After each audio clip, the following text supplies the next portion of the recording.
So the first thing I wanted to talk about was basically general raid leading, which is just going into a raid and being a squad commander, so arranging subgroups, telling people where to go, assigning roles, things like that. So we'll get into that before I start talking about the actual static groups and all that stuff. So the first part of squad comp you should know is one, how boons and buffs in this game are distributed. Boons are distributed to others in the following order based on their proximity to the center of the AoE or the caster. First, your party or subgroup. Second, your squad, so anyone else who is not in your subgroup. Three, allied players outside of your party or squad. Four, your summons, pets, spirits, minions, illusions, all that good stuff. Some people just call this the kennel.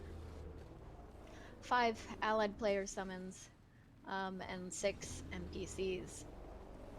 Healing and barrier work much the same, but there are some caveats. One, healing will prioritize any player or thing with the least health in each category. When everyone within range in a category is at full health, it will overflow to the next category. And barrier will attempt to cap, which is 50% of a player's maximum health on everyone in a category before it overflows to the next. The situation in which you would want your boon provider in their own subgroup is if they are the only or main provider of a boon and they cannot reliably provide it to 10 players with 100% uptime, they have a 5 target cap, or they do not have any other buff that you would like specific players to get. So, basic squad composition, most squad comps these days that people encounter is the Fire Brigade composition. This is really only covers the providers of alacrity and quickness, which is generally a chrono in one subgroup, a firebrand in a different subgroup, and an alacrigade who can be in either subgroup but should be with the firebrand really. So the goal of squad composition is to ensure everyone has as close to 100% uptime as possible of the four necessary boons. These are Might, Fury, Alacrity, and Quickness, otherwise known as just the four important boons you need to do a rotation. Regeneration and protection are also important in most fights, but will usually be covered by distributing the other boons anyway. A boon chrono covers quickness for their subgroup. If they're using pack runes, they also contribute to might, fury, and swiftness for the entire squad. An STM chrono will usually not have pack runes or signet of inspiration, which increases the duration of other boons, so keep this in mind. A druid covers might for the squad and swiftness for their subgroup. Other boons: regeneration for the squad with water spirit, or for their subgroup with healing's ring. They will use water spirit in the majority of the time, but should use healing's ring on condition heavy fights, or if their heal brand is using a mace, it works there too. They also cover necessarily Fury for their subgroup. If they're bringing Storm Spirit, they'll generate high Fury uptime for the other subgroup as well. Storm Spirit isn't taken much these days, but your druid should bring it if you are using two STM chronos, which might occur on fights like KC and Samurog. They also have high protection uptime for the squad. Most of the time, they have to bring Stone Spirit in order to do this, so on low pressure fights like Gorseval and Samurog, they might not bring it. A quick brand covers quickness for their subgroup. A heal brand can cover either Fury if they are using an axe main hand, or regeneration if they're using a mace main hand for their subgroup. Many heal brands use axes in every fight, but mace is a viable alternative if you don't need Axe 3 Blazing Edge to pull mobs in. A Condi Quick brand will always cover Permanent Fury for their subgroup because they obviously will not use a mace. They are still partly a DPS spec. An Alacrity covers Alacrity for the squad. A Power Lack will contribute high protection uptime to their subgroup. A Heal Lack will usually cover more permanent protection just because they're spending a lot more time with their kitties and just camping Soul Cleave a lot, and contribute some regeneration uptime as well. Standard squad composition, as I already said, puts the Boon Chrono and a Druid in one subgroup and a Quick Brand and a Lacrygade in the other subgroup. As I kind of said before, you can work with the same quickness providers. You can use two STM chronos or an inspiration like high boon duration chrono and an STM chrono. That's fine. Just considerations for that. Make sure people know what boons they have to bring to cover the missing ones. And you can also use, say, a quick brand and a heal brand, or two heal brands if you really wanted. I don't know why you would. But yeah. So now we're gonna get into the fun ones, unique buffs, or as ArenaNet puts it in the SFTA, profession-specific combat enhancement.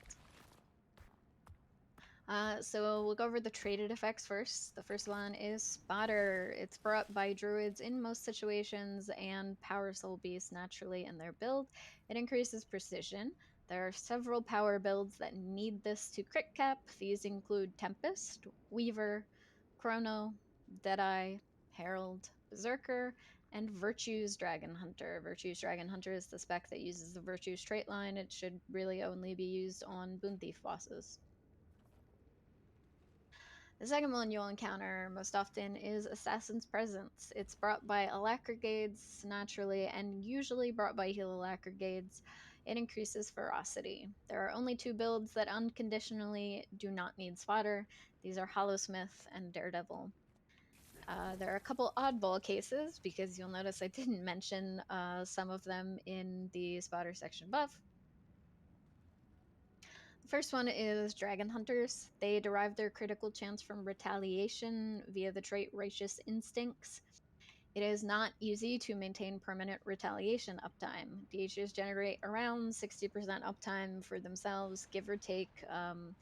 It really depends. You also have a trait that when you use your heal skill, you generate retaliation. So some Dragon Hunters will be using their heal skill like off cooldown constantly during a fight, and those will obviously have a more healthy retail uptime. Newer Dragon Hunters who don't want to do this, who want to save their heal skill a lot, or who just don't realize that they should be doing this, will have lower retail uptime.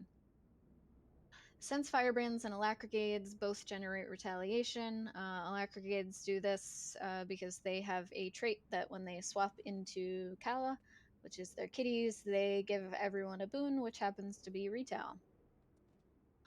So it's usually good for the Dragon Hunter to be in that subgroup anyway, aka the AP subgroup. Otherwise, you should try and place multiple Dragon Hunters together, because they will help generate retaliation for one another, and that will make for some happy blue class. Or you can put them in the Spotter subgroup if necessary, that's fine too. The other oddball case are Reapers. They do not inherently crit cap in their build. They use the trait Death Perception, which increases their critical hit chance while in Shroud. Most of a Reaper's damage occurs in Shroud, so the trade off for more power, which means they're just taking like full Berserker's gear instead of some Assassins or like accuracy sigils or whatever some builds would do to crit cap. So the trade off is generally okay. Hey, people. Hi. Hello. However, it's fine to put Reapers in the Spotter subgroup. They will still benefit from it. They also do a lot of damage with their Gravedigger, particularly under 50% health. So you can put them in there, and it'll ensure that their Gravedigger is always critting. So those are the two most obvious ones. The third one is Empower Allies. It can be brought by Power Banner Berserkers, and it increases power. There are some considerations for its use. It is not normally brought because it is in the Tactics straight line, which is not part of the meta build. So obviously it increases power. You only want to use this with power DPS. It is definitely not worth it if you have a bunch of Condi DPS in your subgroup. So 2, but preferably 3 power DPS in the subgroup. Only on bosses with near perfect alacrity uptime, because the rotation is tight due to the traits that they also have to take. So yeah, you definitely want high alacrity if you're doing a fight where you might have to be running away from mechanics a lot or things like that, then probably should not be taking it. It is also just preferable on Boon Thief bosses due to the trait Empowered, which is a 1% damage increase per boon on you. So that's potentially 12% damage increase. That's pretty hefty. But obviously, I mean, on like something like MO, you'll definitely always be getting that consistent 12% bonus on Matthias, a little less on Adina during the main phases. Take all this into consideration if you want to take the trait. The final one is pinpoint distribution. It can be brought by power holosmiths and it increases condition damage. Condi hollows can bring it because they also take the trait line that it's in, but they should not take it because it's at the cost of a trait that increases their expertise. Um, so usually when you're thinking about trade-offs, things that that cause you or increase your chance to crit cap or your expertise, which is your Condi duration. Those are like the first things you really want to keep. You don't want to give those up. They're very important to your build and your gear and stats and all that. So pinpoint distribution is generally never used because it's a power build that would be bringing it, but it increases condition damage, so you'd bring it on Condi bosses. Snowcrows uses it only on Matthias. Their Matthias comp is a lovely little unique mix of like just increasing other people's like damage output with a bunch of random classes. It's kind of fun. So those are the trait ones. Let's get into some of the skill effects. The first one is Ashes of the Just. Um, it's an effect with 3 stacks that causes your next hit, so your next 3 hits because it's stack wise, to inflict burning. It's used by conditioned firebrands and quick brands. It's skill 5 in their tome 1. So there's a couple things about it. Burning damage is based on the firebrand's condition damage and is credited to them on a log. This means you do not have to worry about who's in their subgroup. It's based on the Condi firebrand. If they're giving it to, I don't know, a power hollow, it doesn't matter. It's still going to be burning for just as much because it's not based on that power hollow's Condi damage, which is crap.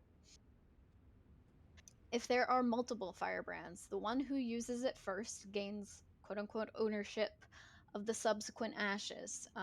This is a thing because if you have multiple firebrands in the same subgroup, obviously they're getting to the same point in their rotation around the same time, which means basically just the first person who gets to press Ashes of the Just gets all the future ashes. This kind of artificially inflates their damage. A lot of people call this stealing ashes. So there's a couple ways to placate the sensitive firebrands in your squad who will complain about this. The most obvious way is to put them in different subgroups. Otherwise, one of them can delay their ashes slightly, as it doesn't normally take long for everyone to get 3 hits off. This is another nice thing about this effect, is that it's hit based and not time based.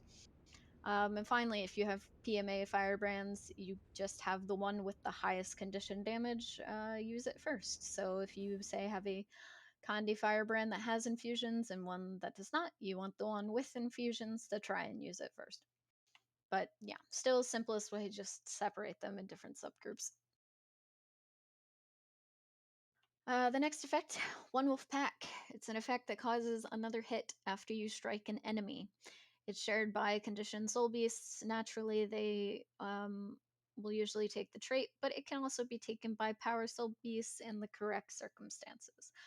The damage of the extra hit is fixed, and it only triggers off of like direct damage, which means like it's not going to trigger off of like a Condi ticking on it. This generally makes it better for power builds and Condi builds, and builds that attack quickly because it's time based and it's an extra hit based on how much you are hitting will benefit the most.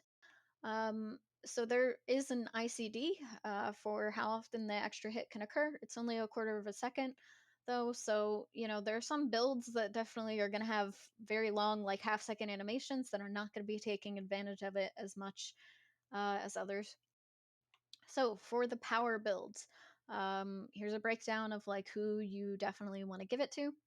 The highest, most frequent attacker is a Power Tempest. This is technically really going to be on a larger hitbox, so keep that in mind. I don't know, like Power Tempest shine anyway on large hitboxes, so you're definitely going to be using them there anyway.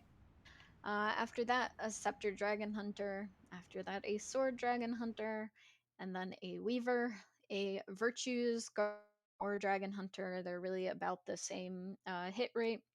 And now we're getting down into the like probably not worth it to bring it at all territory, but after that is a Sword Pistol Hollow and a Rifle Hollow.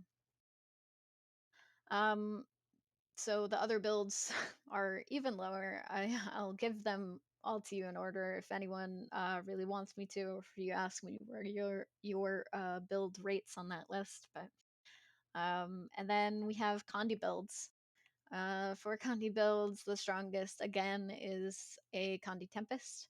After that, we have a Kala Renegade. After that, Shira Renegade. For you cats versus assassins people, it is like the hit difference is literally like 10 or 12. It is very small. So this is do not use this to fuel the fire of your cats versus assassins thing. After that are Mirage, and then finally we have Weaver. Um, so other ones, people generally know like who attacks slow and fast. For power builds, the slowest one is a Rifle Deadeye. It is very slow. They hit very hard, but very slowly. Before that, a chrono. Remember, this effect is given to the player. It is not given to their clones. So guess what? Chronos don't actually hit very often. Their clones are doing the work for them. Reapers, Longbow Soul Beasts, Power Berserkers, they are all very low down on the list. Please do not bring one wolf pack for these people. It is not worth it at the cost of your own damage. Thank you. Condi builds, there are fewer, and generally, they can attack. They do attack more, but the lower ones down on this list are Condi Hollow, Condi Soul Beast, Condi Firebrand, and Berserker. Those are ones that not worth it. Don't give it to these people. The final effect I'm going to talk about is Basilisk Venom. It's an effect that causes 150 break bar damage. It is shared with up to 4 other people, so it's 750 in any realistic raid setting as long as you're targeting the right thing. It can be taken by any thief. It's just an elite skill. It's generally not like a huge damage loss to take it. Unlike other venoms, this is the only venom that has this, it stacks twice. So it is okay to have 2 players with Bassi Venom in the same subgroup. If you have more than that, which will probably only be the case on a boss like Samurog, then you should separate them or make sure they stagger it. Since it's on Samurog anyway, a lot of the times you'll just say, I'll use Bassi first, you can use it second, blah blah blah. But like I said, it stacks twice, so there's no reason to separate people if only two. That's all the major stuff about squad comp. Like hopefully informed you how to separate people, who to put in the right subgroups, all that. Any questions about anything? On the one wolf pack, the follow up attack thing, what is the fixed damage amount based off of? It's just fixed. It's literally just a number. There's nothing that affects it. Okay. I could tell you what it is by looking at the wiki, but yeah, there's nothing that will change it. Is did you is separating Kala renegades also fairly important? Or I'm not entirely sure how the bleed stack works because I don't play Kala. But from everything that I've heard is that you have to separate Kala renegade. Yeah, that's a good point. The Tiffy mix that I did not have down, but if you have multiple Kala Renegades, this used to be a lot more common when Zero was lower DPS and not much of a thing. But Kala Renegades use something that it's an effect that gives other people a chance to bleed or something on attack. But basically, it's the same sort of thing as Ashes of the Just. If they're using the same rotation, they're getting to it at the same point. and you're only getting that benefit once.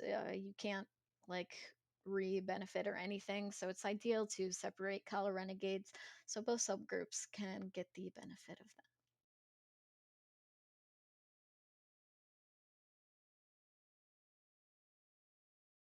Yeah, if you have more than 2 Kala Renegades, then, well, it's a lot of Renegades. Make someone play Shiro. Yeah, I mean, usually, yeah. I mean, it'd actually be more beneficial for that person to play Shiro at that point. Yeah. I will say, like, organizing subgroups is it can be difficult at first, but once you start getting used to it, it's really easy, and it's something that like is super beneficial for the amount of time that it takes to put into it. Um, and like take something even like AP, you're looking at several K damage increase by stacking as many DPS as you can into that subgroup. So Since I came in a little late, is this, are you going through several topics or are we just sort of asking questions about things? Um, I'm going through topics now, but you Mhm. can ask questions anytime. Oh, yay. So this is about a Fury provision. So I was in voice chat while working, and Fen was going through some logs, and on um, uh, some of them obviously some subgroups had really good Fury because they were either heal brands who were bringing the elite skill that gives quickness and Fury uptime, and sometimes the Druid subgroup would usually have Fury because of obviously Warhorn and Sun Spirit if that was around.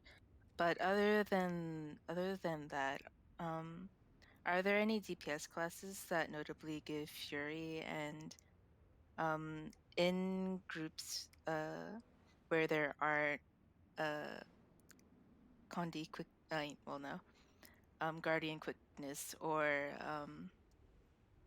yeah, I guess in groups where there isn't a Guardian quickness in the other sub, how do you make up for the Fury? That's a great question.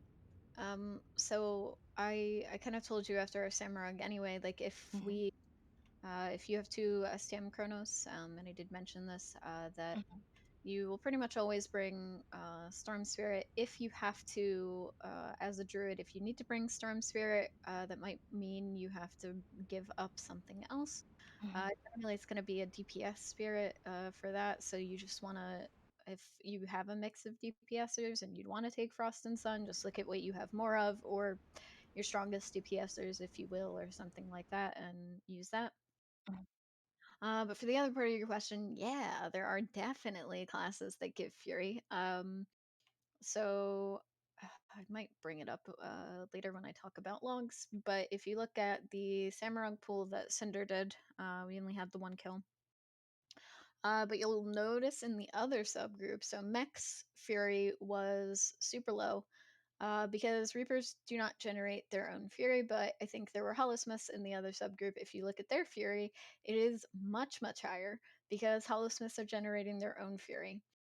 So Fury is a boon that it's really plentiful. Uh, you already know all Guardian weapons have a symbol and they generate a boon. So a sword, um, yeah, a sword on a guardian generates fury. So if you have a sword dragon hunter, they will take care of some of their own fury. The symbol of vengeance, which is a firebrand axe that generates fury as well. That's actually a bigger portion of the fury than Feel My Wrath. Mm-hmm. I should look at that log too.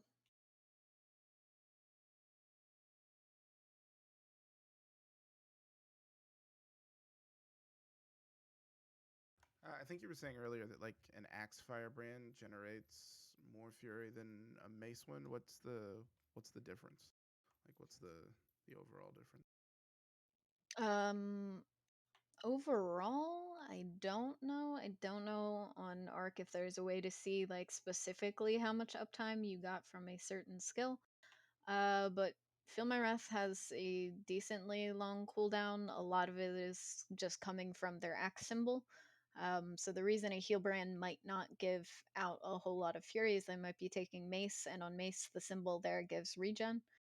It's really good for like high pressure fights and allows the druid to take healing spring, which is cool. But yeah, I can try and find. I think the VG that we did in Cinder, I think Merrick was taking mace, so I could look at that.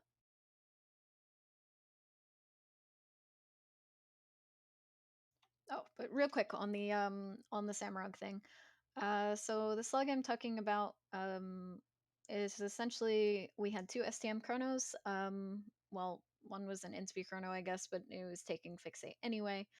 I don't know if they had pack runes or not. They did have pack runes, but they were in the same subgroup as the druid for heals because they were also taking fixate, so that makes sense. So essentially, Fury uptime was perfect in the Chrono and Druid subgroup, but there was an STM Chrono in the other one, did not have pack runes and did not have SOI, anything like that. So Fury was actually relatively low. On the Power Reaper, it was non existent because poor Power Reapers don't get their own Fury. On everyone else, you can look at how much they self-generated. So the STM Chrono generated 69% of his own Fury. The Alack generated 80% of their own Fury. And then both Hollowsmiths, one of them was 41%, the other one was 44%. So that's how much they're self-generating. So yeah, Fury uptime, it's pretty plentiful. Generally, so you shouldn't have to worry about it in most cases. But yeah, the STM chrono really throws things off.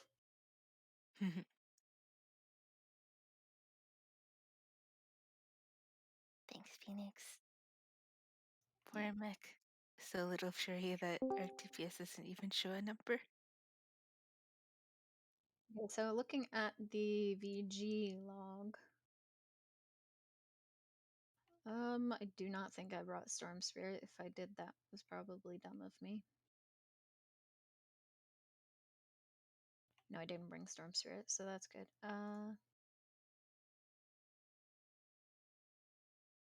So Merrick generated 12% of the squad-wide Fury, but we also had two Condi Firebrands, which were helping generate Fury, just not as much as the Quick Brand, and then also our Chrono Tank, which generated Fury with SOI. Mhm.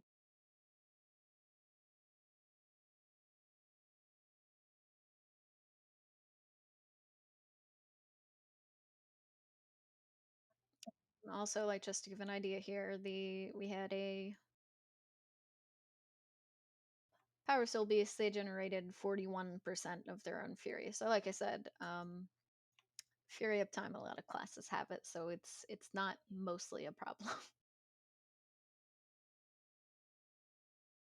Any other questions about the boons or buffs or anything like that? Nope, not right now. Cool. What's next, Phoenix? Okay, so that was mostly basically just setting up your squad and everything. Uh, I'll talk about sort of actually going through on bosses. I want to save more troubleshooty stuff for the end.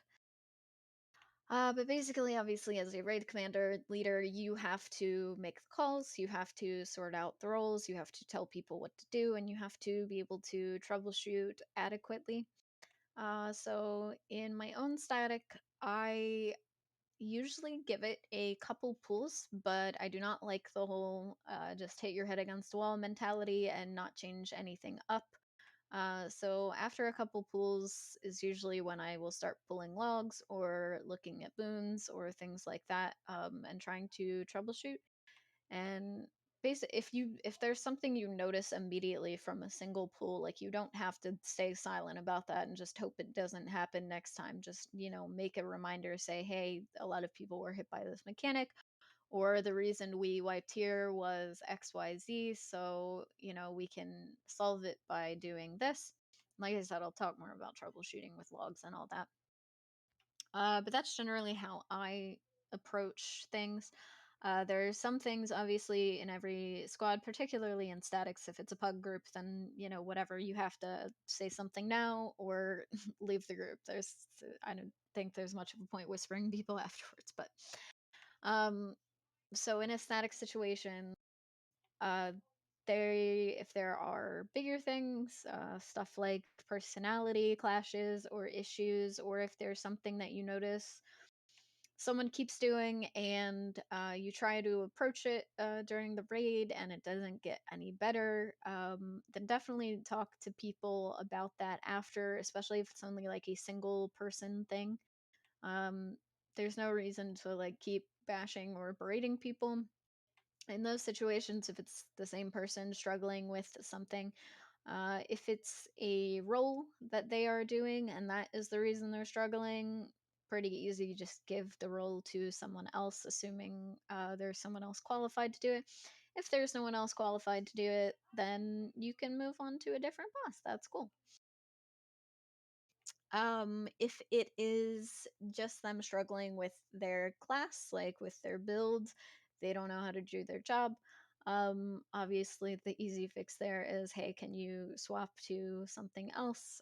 This is more viable in some statics than others. Some people will only have a couple builds and will not be able to, fill someone else's role. But it always helps if you can be flexible and just tell people, to make a swap to get through something and then address it after. If you're going to be making swaps, if you're going to be swapping people off roles, that's perfectly fine. But I would not, just leave it and be like, oh, we made the swap. That's cool. Like, we killed Twin Largos this one time because I, like, told people to swap. And that's great because you might have the exact same issues when you go to that boss the next time. So do make sure you address stuff, after hours if it's specifically one person. As far as pugs go, or I don't know, more casual raids and things like that, you can't really make those calls as much in pugs. A lot of times it's going to be, you can ask people to do something, and if they don't want to do it, then they're not going to do it. And it's too bad for you. So yeah, I've told people and tried to call people out. For instance, on Matthias, one time I did it in a pug. The druid was bringing Stone Spirit, and we had a boon thief. I know because I was that boon thief.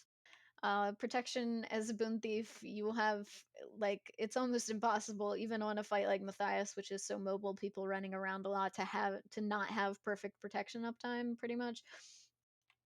So there was no reason for them to be bringing Stone Spirit because Stone Spirit, both the activated, like, traded effect and just the passive effect, both of them just give protection. So it was literally just an incredibly redundant thing. And as a healer, there were other things they could have been bringing that were more useful, like something like Search and Rescue, which helps res people. So I told this bug, I said, there's no reason to bring Stone Spirit. I'm a boon thief. I'm providing protection. It's cool. And they argued with me and they said, trust me, it helps. And I didn't trust them, but I ended up leaving Oh. Pug because we just kept wiping on Matthias. I'm not saying it was all the fault of that Stone Spirit, but sometimes that's just how pugs go. So there's only so much you can do in those situations. Wow, blaming the poor stone spirit. It's trying its hardest. It just wasn't doing anything. Relatable. Moral support. I think Phoenix was just being too hard on him. Mhm. It's Stone Spirit. Meg. Thank you, Mac. No problem. Okay, so I'll go into something else now here before I really get into like statics and stuff like that, which is kind of a more of a side thing, but it's just teaching bosses and leading training raids. So everyone's gonna have their own teaching style. That's perfectly cool. Um, so if you know you're gonna be teaching bosses, I do highly recommend either wanting, like, you either really need to know the boss yourself and kind of have an idea what you're going to say, or you can write it down. Like, no one will judge you. People might ask you if you're reading from a script, but whatever, if they learn the boss because you read from a script, then, more power to you. So yeah, if you're leading a training raid and you are the commander, please do have an idea of how the bosses are going down. Be able to, you know, tell people what the roles are and things like that. And getting further into it, the mark of a really good um, squad commander leader in a training environment is not only being able to explain the boss, but being able to explain to people who are playing roles they might have never played or who are playing different classes what their job is and what skills they should bring and things like that. Um, Squad commanding, it's a lot of having a base knowledge of every class in the game and being able to tell people, you know, what you need and what swaps to make. Or if you don't know that, then having someone else there with you who can cover, you know, maybe the class build gaps that you are not aware of. Um, as far as actually doing bosses when you're leading in a training raid, obviously, like I said, there's a couple different ways you can do it. For bosses that have a lot of mechanics or a lot of like really, you know, intensive, hard to describe phases, generally what most people do, the recommendation is just to describe the pre-phase or phase one or, you know, whatever, the start, and make sure people can do that. And then if you get in the situation where people make it past that phase, then you can either do one of two things. You can do the fun explain on the fly stuff. You can do that one, pool. There's no problem with it. It's kind of fun just to see how far people can get with you explaining on the fly and saying, stand here, don't do this, avoid that, you know, kind of thing. Or you can just ask them to GG and say, hey, okay, we made it past phase one, so here's phase two, and you can lay it out. Bosses like that you usually want to do this on are fights like Doom, Kadim 1, possibly Kadim 2. Um, I don't know, maybe Sabir. Basically, any of the ones with just that you're going to be spending like 20 minutes explaining anyway. And you may unnecessarily be explaining the final 20% of the fight when in a training raid you're never going to get there, which is cool because it's a training raid. But then you're kind of filling people's heads with knowledge that they might not need at that particular time. Um, Another thing about training is, so if you're training a particular role, normally what I try to do is explain, like, basically here's what you really necessarily need to know. Maybe here are a couple tips and tricks to help get you going that I've learned. Um, a lot of people will know me. I love explaining. I love like handing out knowledge and all that stuff, but I do try and balance and like let people do things a few times and then, you know, ask their questions because not all people are going to be struggling with the same things. So doing, you know, orbs on Doom, for instance, some people are going to go up and they're going to be, they immediately drift into the middle and their question is going to be, okay, what's going on? Like I got, you know, bug zapped, how do I avoid that? And then you can say, you know, basically, like, you don't want to get too close to the middle. Like, here's kind of the line. Something I've done with people who wanted to know in the past, like, how much, you know, leeway do I have? Where's the hard line? Because obviously it's just a fuzzy light kind of indicator, is you can go up with them and you can literally just let them, you know, top down view on their character and drift into the bug zapper so they can see, like, oh, here's the hard line. Now I know where it is and now I know what to avoid. Other people might have issues with the orb hitboxes. This is a notorious issue there. And for that, normally I just give them the different ways of doing it. There's a couple different ways. For orbs on Doom. Not that this is a class on that, but like you can either sort of let the orb come into you, which is kind of like the stall and wait thing. And sometimes people like to like wiggle back and forth a little bit, like strafe in midair to try and catch the orb wherever it's coming in. Or you can try and intersect it from the side. So, you know, if someone was specifically struggling, then I would give them those tips. and so on and so forth. And I think that helps people get the basics down and actually try it for themselves. And then you can really get into all the neat little things you can do in a role to make it a lot easier. Um, and a final thing for training raids is most of the time, training people will reset a boss, tell everyone to GG. If one, you would get it on pull one because that, I mean, it's really great for morale, but like at that point, like people know, like okay, this boss is easy or something, or we did something right. We could have gotten it in one pull. But you can reset and give people a better look, more of a look at the boss. Or if the people you're training have died early in the fight, or maybe even a little later in the fight, you can also reset so they can actually see it. And this tends to happen a lot in training raids, obviously. So those are kind of my 2 cents on that. Any questions about anything I've said? I actually have a question. In training raids, let's say for whatever reason you're about to kill the boss, um, you know, like one-shotting it. Should you ask the um, raid to GG so they could see the fight again? Because maybe you have one or two people that it's their first time. For dead people, I would definitely say yes. You could even make that call earlier. Um, Otherwise, it depends. I mean, some bosses, like, in a training raid, you might happen to one shot MO, like, depending on your comp and, like, people's comfort level on, like, what they're playing and stuff like that.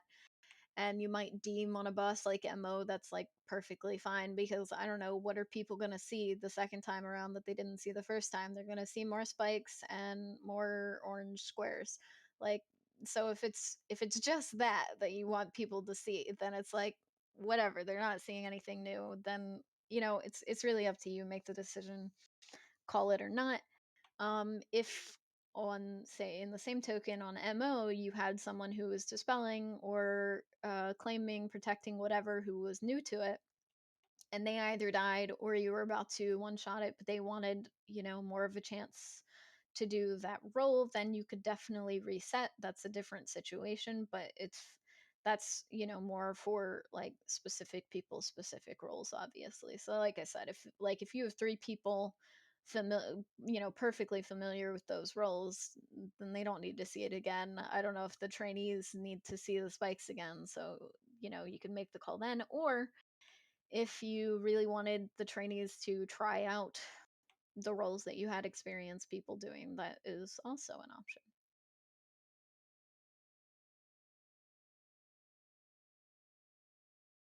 Does that answer your question? Yep. Mm-hmm. Yep. Cool.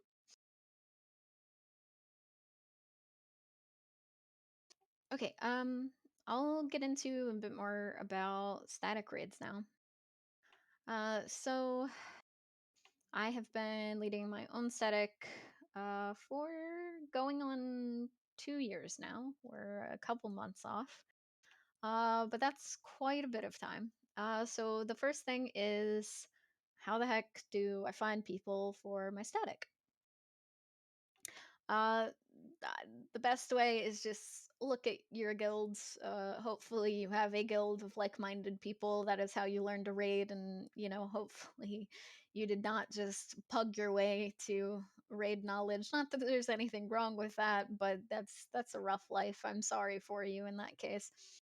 But yeah, just look around in your guild is usually the first thing. Put out a call. Hey, I'm looking for people for the new static group. When you do put out your call, your post, whatever, please do be specific.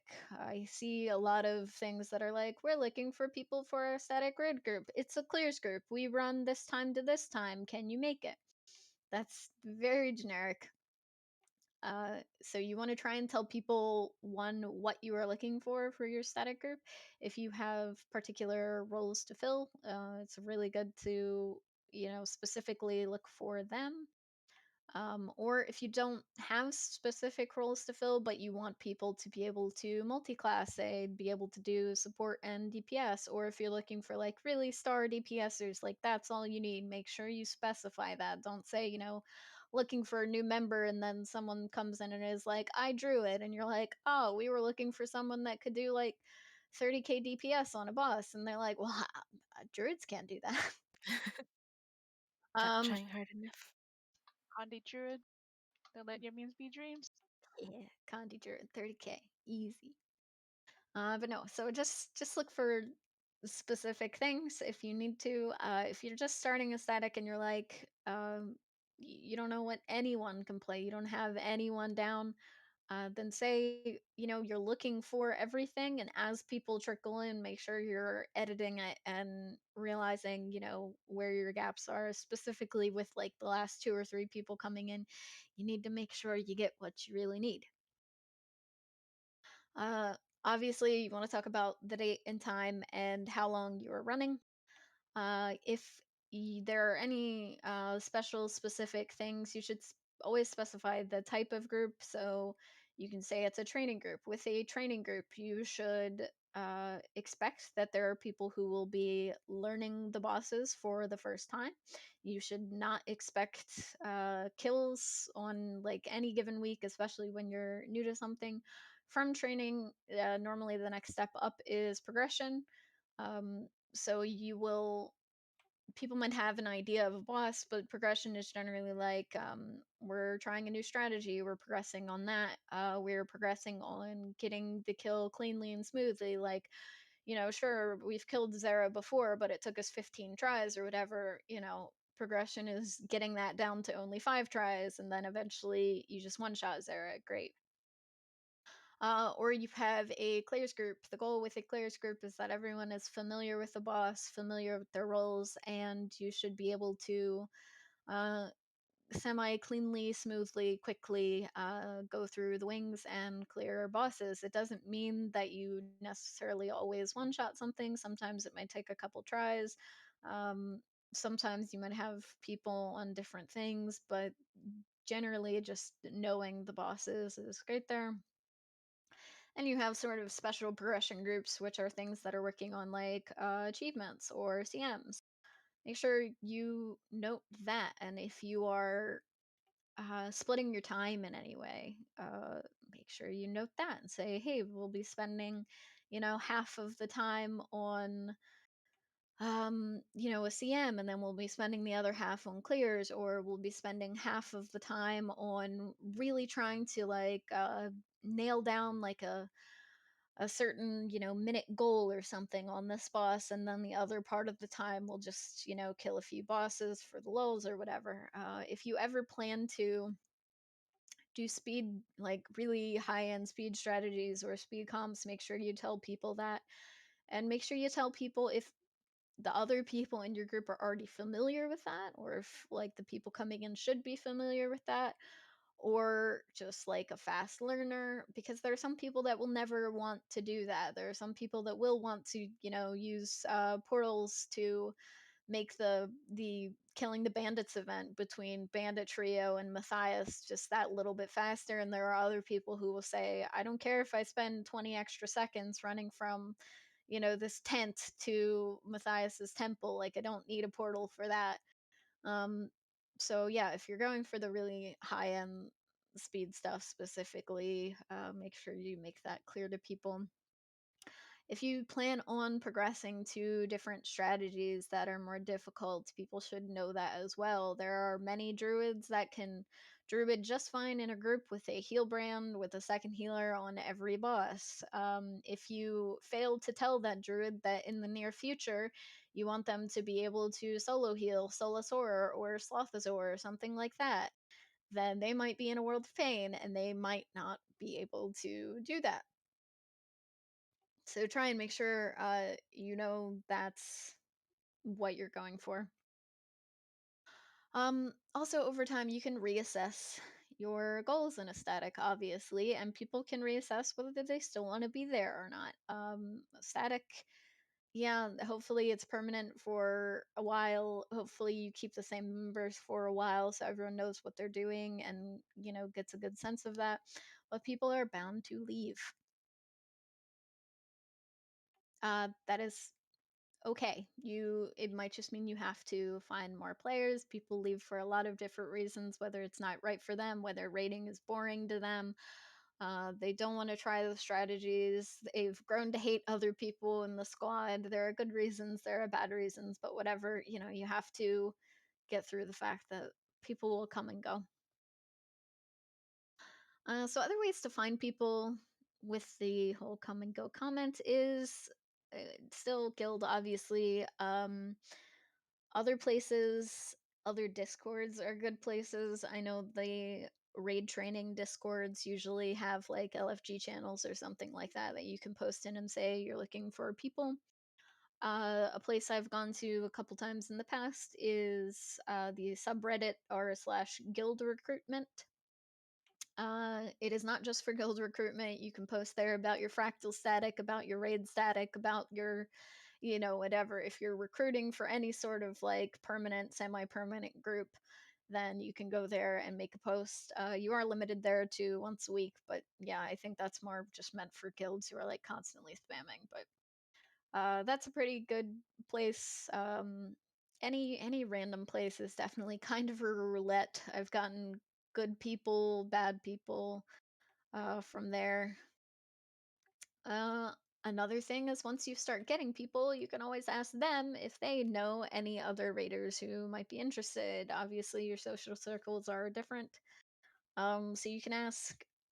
Do be careful with this sometimes if you have new members and you don't know their performance level and you don't know who else they know or how they learn to raid. Sometimes they might bring in people who they think are compatible for the static, but you might have a very different idea of that.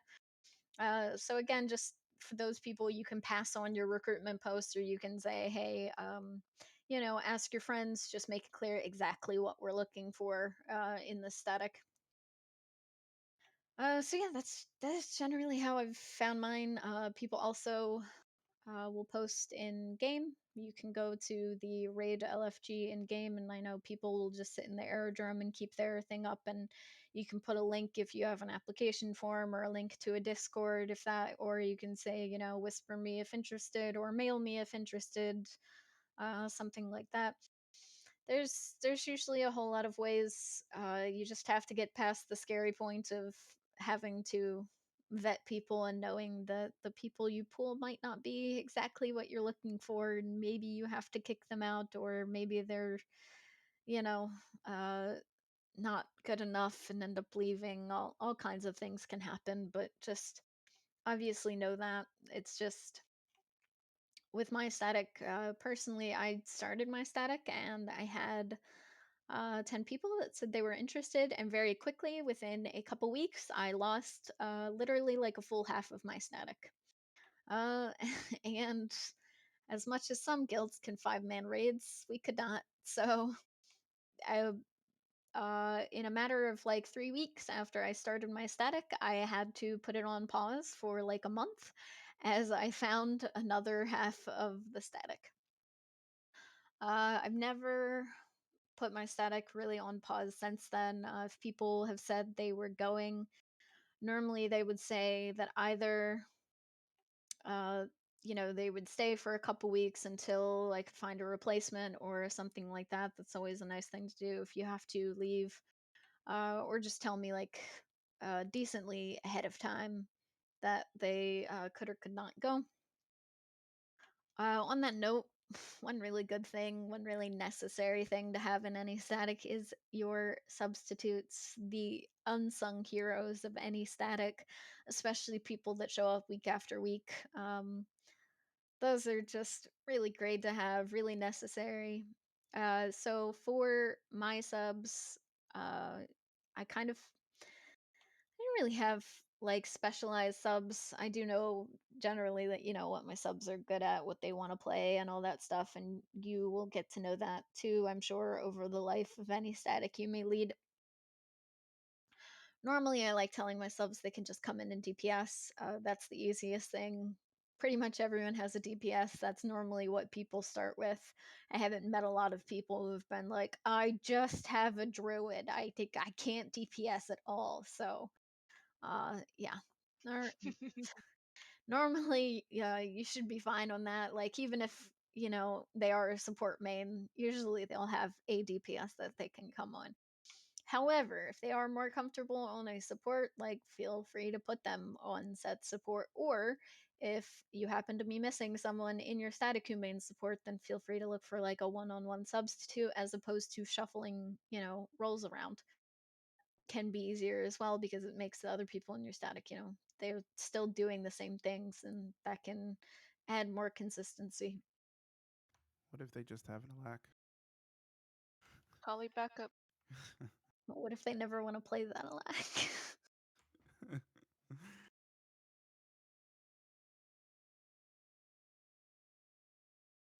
But yeah, so substitutes great to have.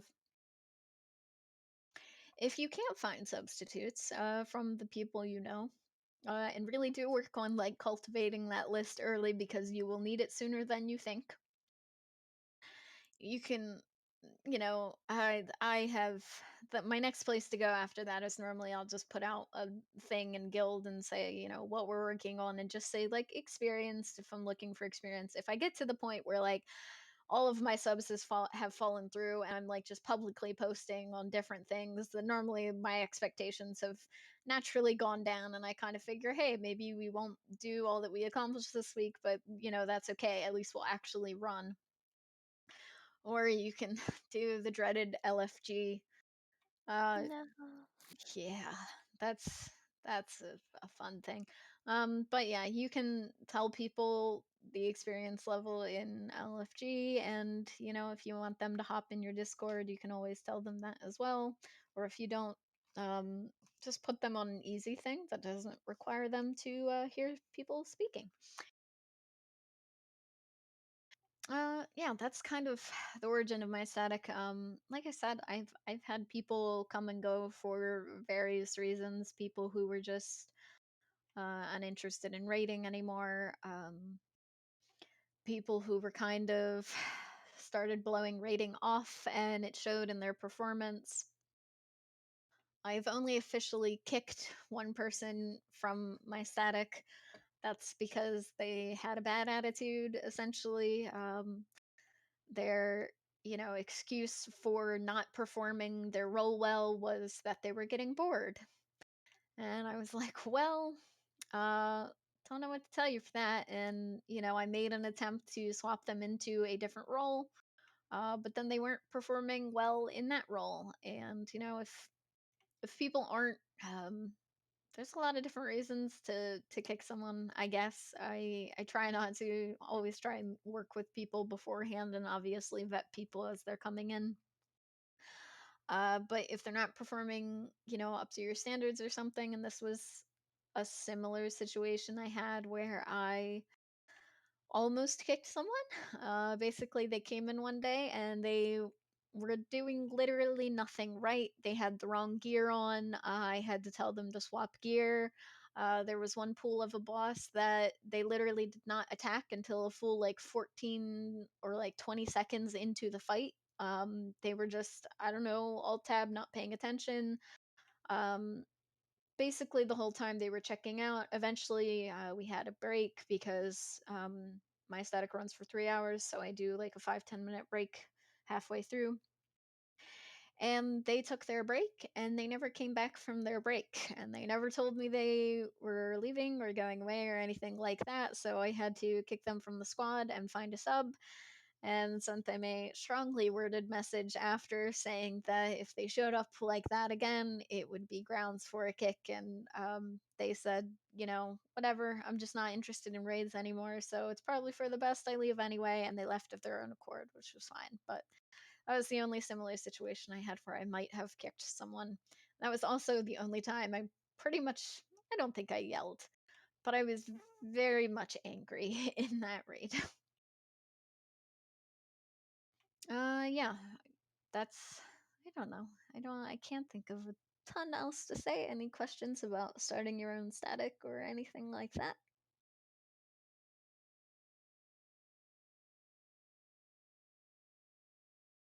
Cool.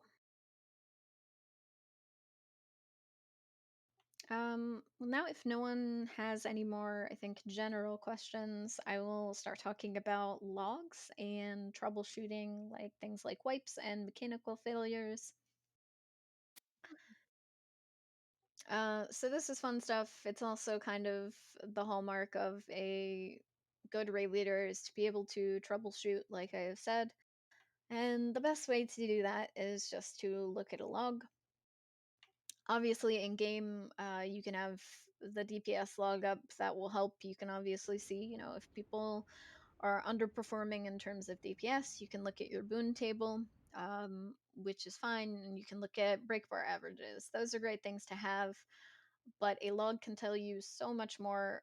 A boon table, for instance, it's looking at your average boons, like it's not splitting them up into phases. And on some bosses, that's extremely important to look at it phase by phase in terms of boons, especially if people are running away or people have roles only in certain phases. And I'll show you an example of that on a report.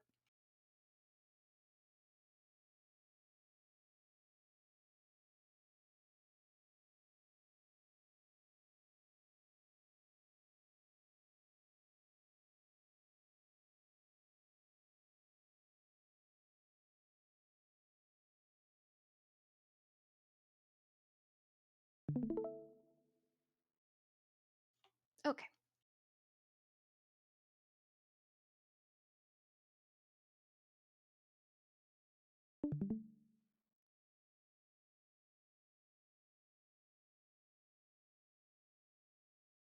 So, can everyone see the stream that would like to?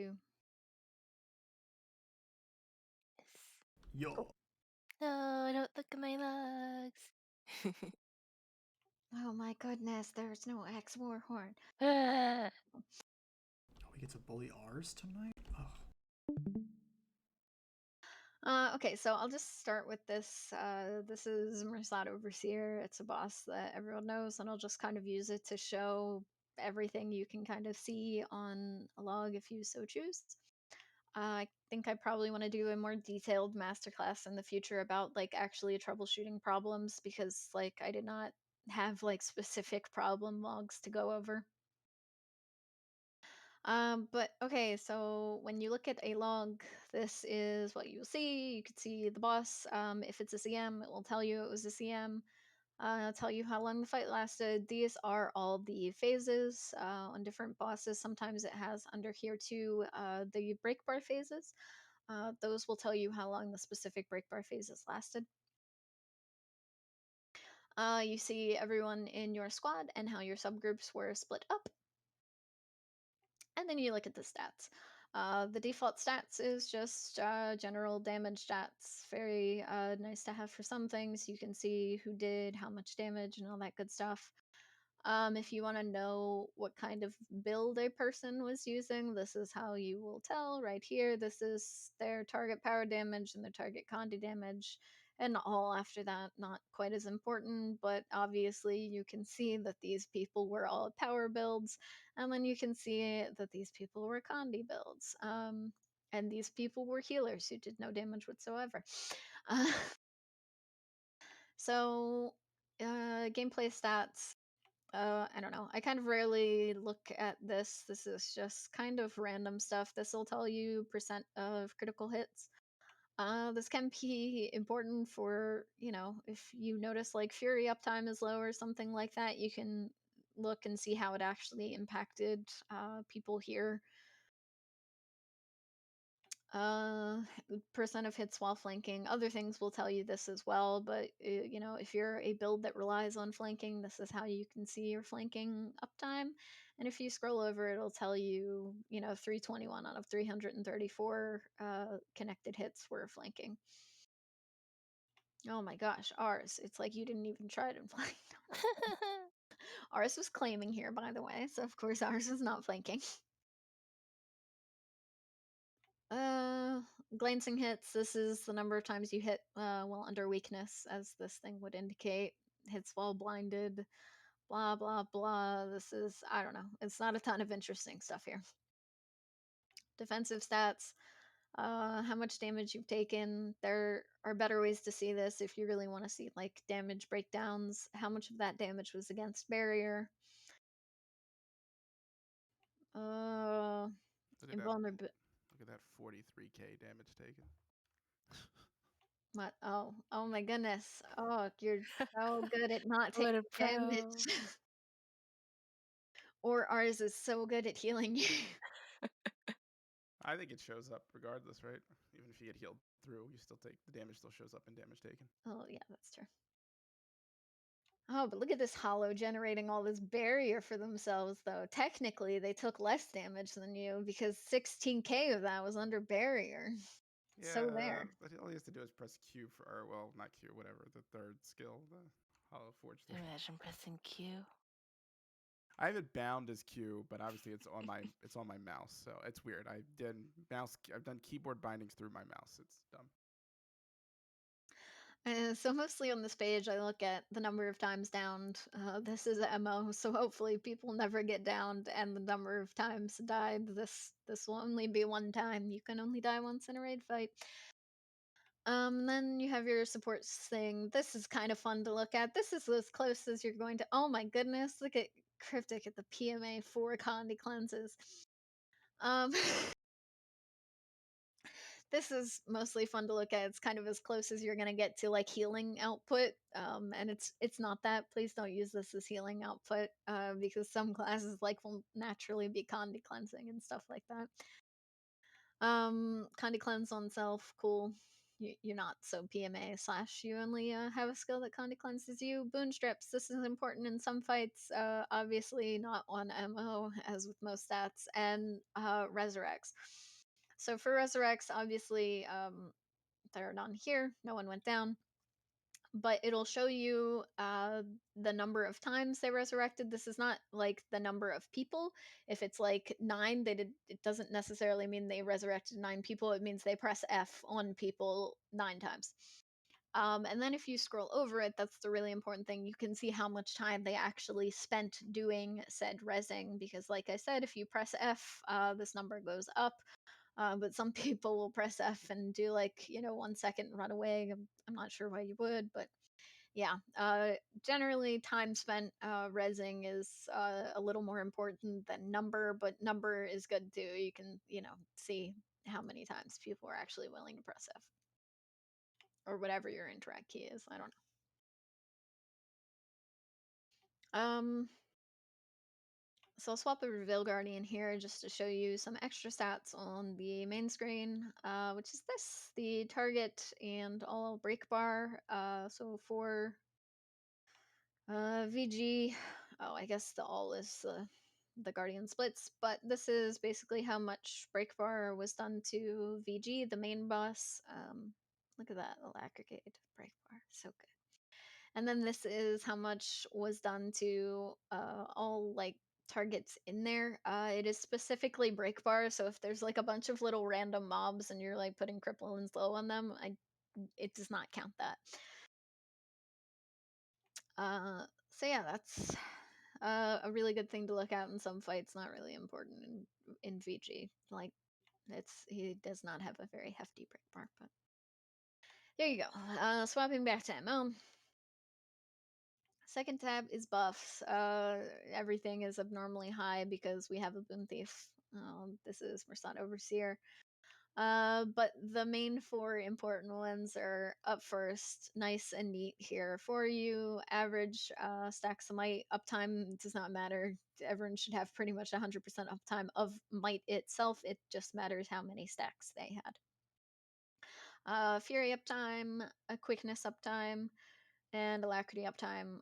So of these 4, quickness is usually going to be some of the roughest because it can be hard to perfectly maintain quickness uptime depending on what you're playing.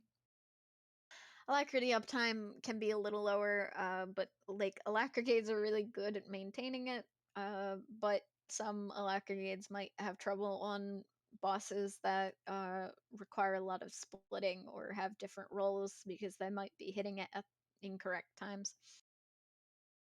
Protection uptime. It certainly matters on some bosses, not so much on other bosses. Regen uptime, it does matter, but regen it's giving you healing over time, so it matters in as much as like people are like going down or something. If you can prevent people from going down and their regen uptime is only like 25%, that's really the important thing. But regen is more important for like maintaining a scholar bonus on power classes. So that's really kind of where you'll see it shine. Vigor uptime. It's actually very hard to give vigor. Again, we have a boon thief, but you will see vigor uptime is normally pretty low on most bosses. You get it from Sun Spirit on a ranger or druid, but even using it off cooldown without SOI is like 33% uptime. It's really trash. Swiftness, I don't know why it's all the way over here. It's kind of more important. It's nice to be moving fast in some fights, and Weavers in particular have a trait that makes them do more damage when they have swiftness or super speed. Obviously, super speed's really hard to get good uptime of, so you're looking at swiftness for them. Power scrappers too. Oh, power scrappers too. But yeah, over here, kind of your weirder boons. This is Aegis uptime. Obviously, Aegis is stripped as soon as you get hit, so it's gonna look pretty low on most fights. Stab. Um, you can scroll over to see the uptime, but it's basically this is showing you how many stacks you had in general. Retail uptime, like I said, important on some classes, particularly dragon hunters, and then resistance uptime. It's really low. Resistance is actually the hardest boon to maintain. Even a boon thief with the default Snow Crows build is going to have resistance uptime dips. So, yeah, there you go. It's last because it's hardest to maintain. That's probably not actually it, but some more importantly here, mostly I skipped these three. These are kind of interesting things to look at, but is generation squad. So you see how much of a boon was being generated by a particular person. This is a bad log to look at for that because I'll look at the boon thief generating all the boons and then look at, uh, the Condi RR generating the alacrity, and that's pretty much it. On VG, we'll look at this and see a much more spread out, diverse boon thing. So you can scroll over and see. So the first thing is how much you're generating. The second thing is wasted. So what wasted means is you continued stacking a boon even when people already had it, and essentially you were overstacking and like just kept giving people that boon even though so basically how boons work in this game is you have for time-based ones uh it's you can give whatever max duration of it, but they still stack. And there are some boons that stack 9 times, like swiftness and fury are two of those. So like, and you can give long durations of swiftness and fury, so like it's pretty easy to do that because people can have 9 different duration stacks on them at one time. Some boons, like quickness, only stack up to 5 times. Alacrity is actually one of the 9 ones, which is also why it's easier to give alacrity than it is quickness. But yeah, you can only hold 5 applications of quickness at one time. So any ones after that, like, don't really technically matter until the quickness would be about to run out. So I mean, wasted is it's not bad to look at. Like, it's not the worst thing in the world. If you are severely wasting on a boon, then you could consider running like lower boon duration, or doing whatever you're doing in your rotation that gives that boon, you could do it less. But most of the time, like, it's fine. Like for druids, your might is coming from being in a celestial avatar, and you have to go into celestial avatar to heal. So like, yeah, you're gonna be wasting might sometimes because you're going into CA to heal.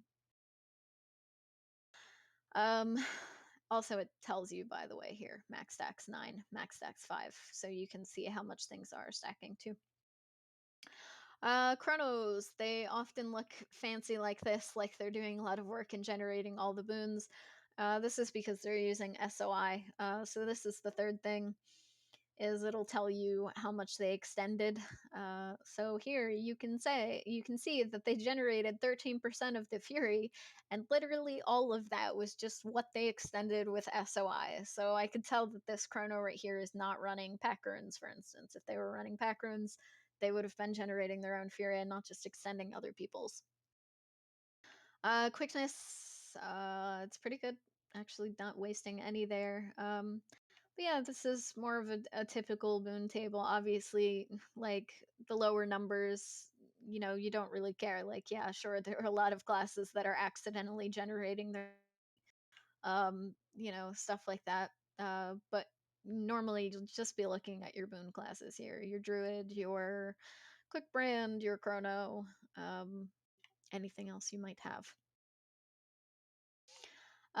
Offensive buffs. You can see banner uptime. There's always going to be a downside to like some banner downtime. Stuff like this. So like this is Assassin's Presence that we're still looking at generation. Sorry. You can see uptime. Obviously, uptime for a traded effect like this, it's super high because like all you have to do is be near the person, and then you will get the boon, the buff. Soulcleave Summit. This is an elite for kitties, so it's gonna be most important on a heal renegade. You can see how long they were holding that. But yeah, you have your banners. You have this is just Frost Spirit because this is VG and I don't run Sun.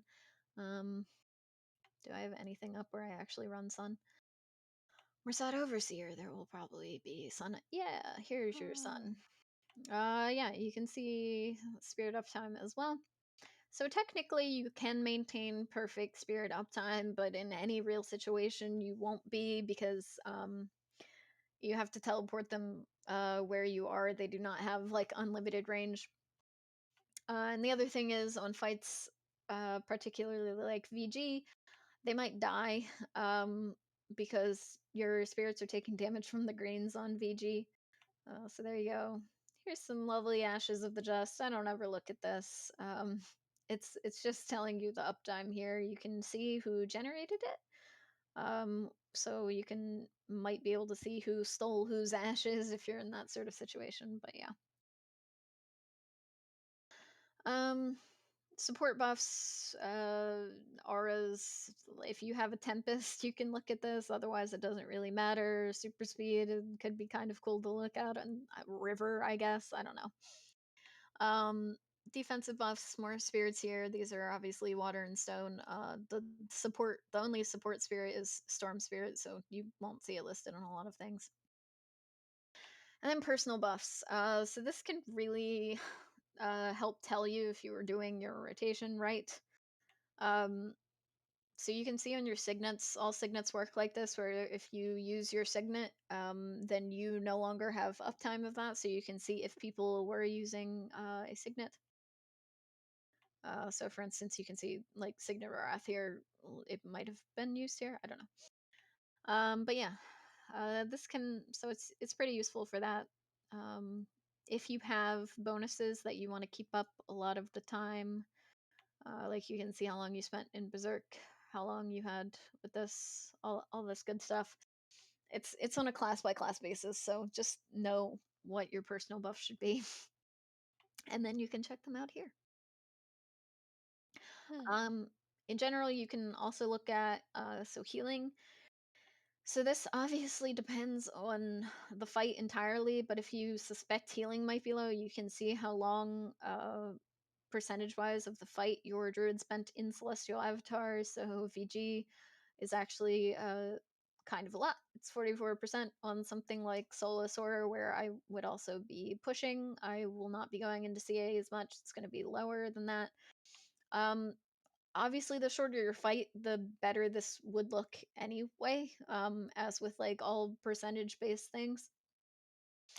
So yeah, if you have a super long fight, it might look really low, and in those cases, you'd want to look at rotation and things like that.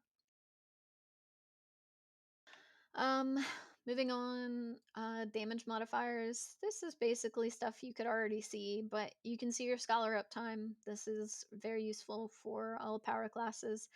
You really want to scroll over and see the percentage of hits that were in scholar.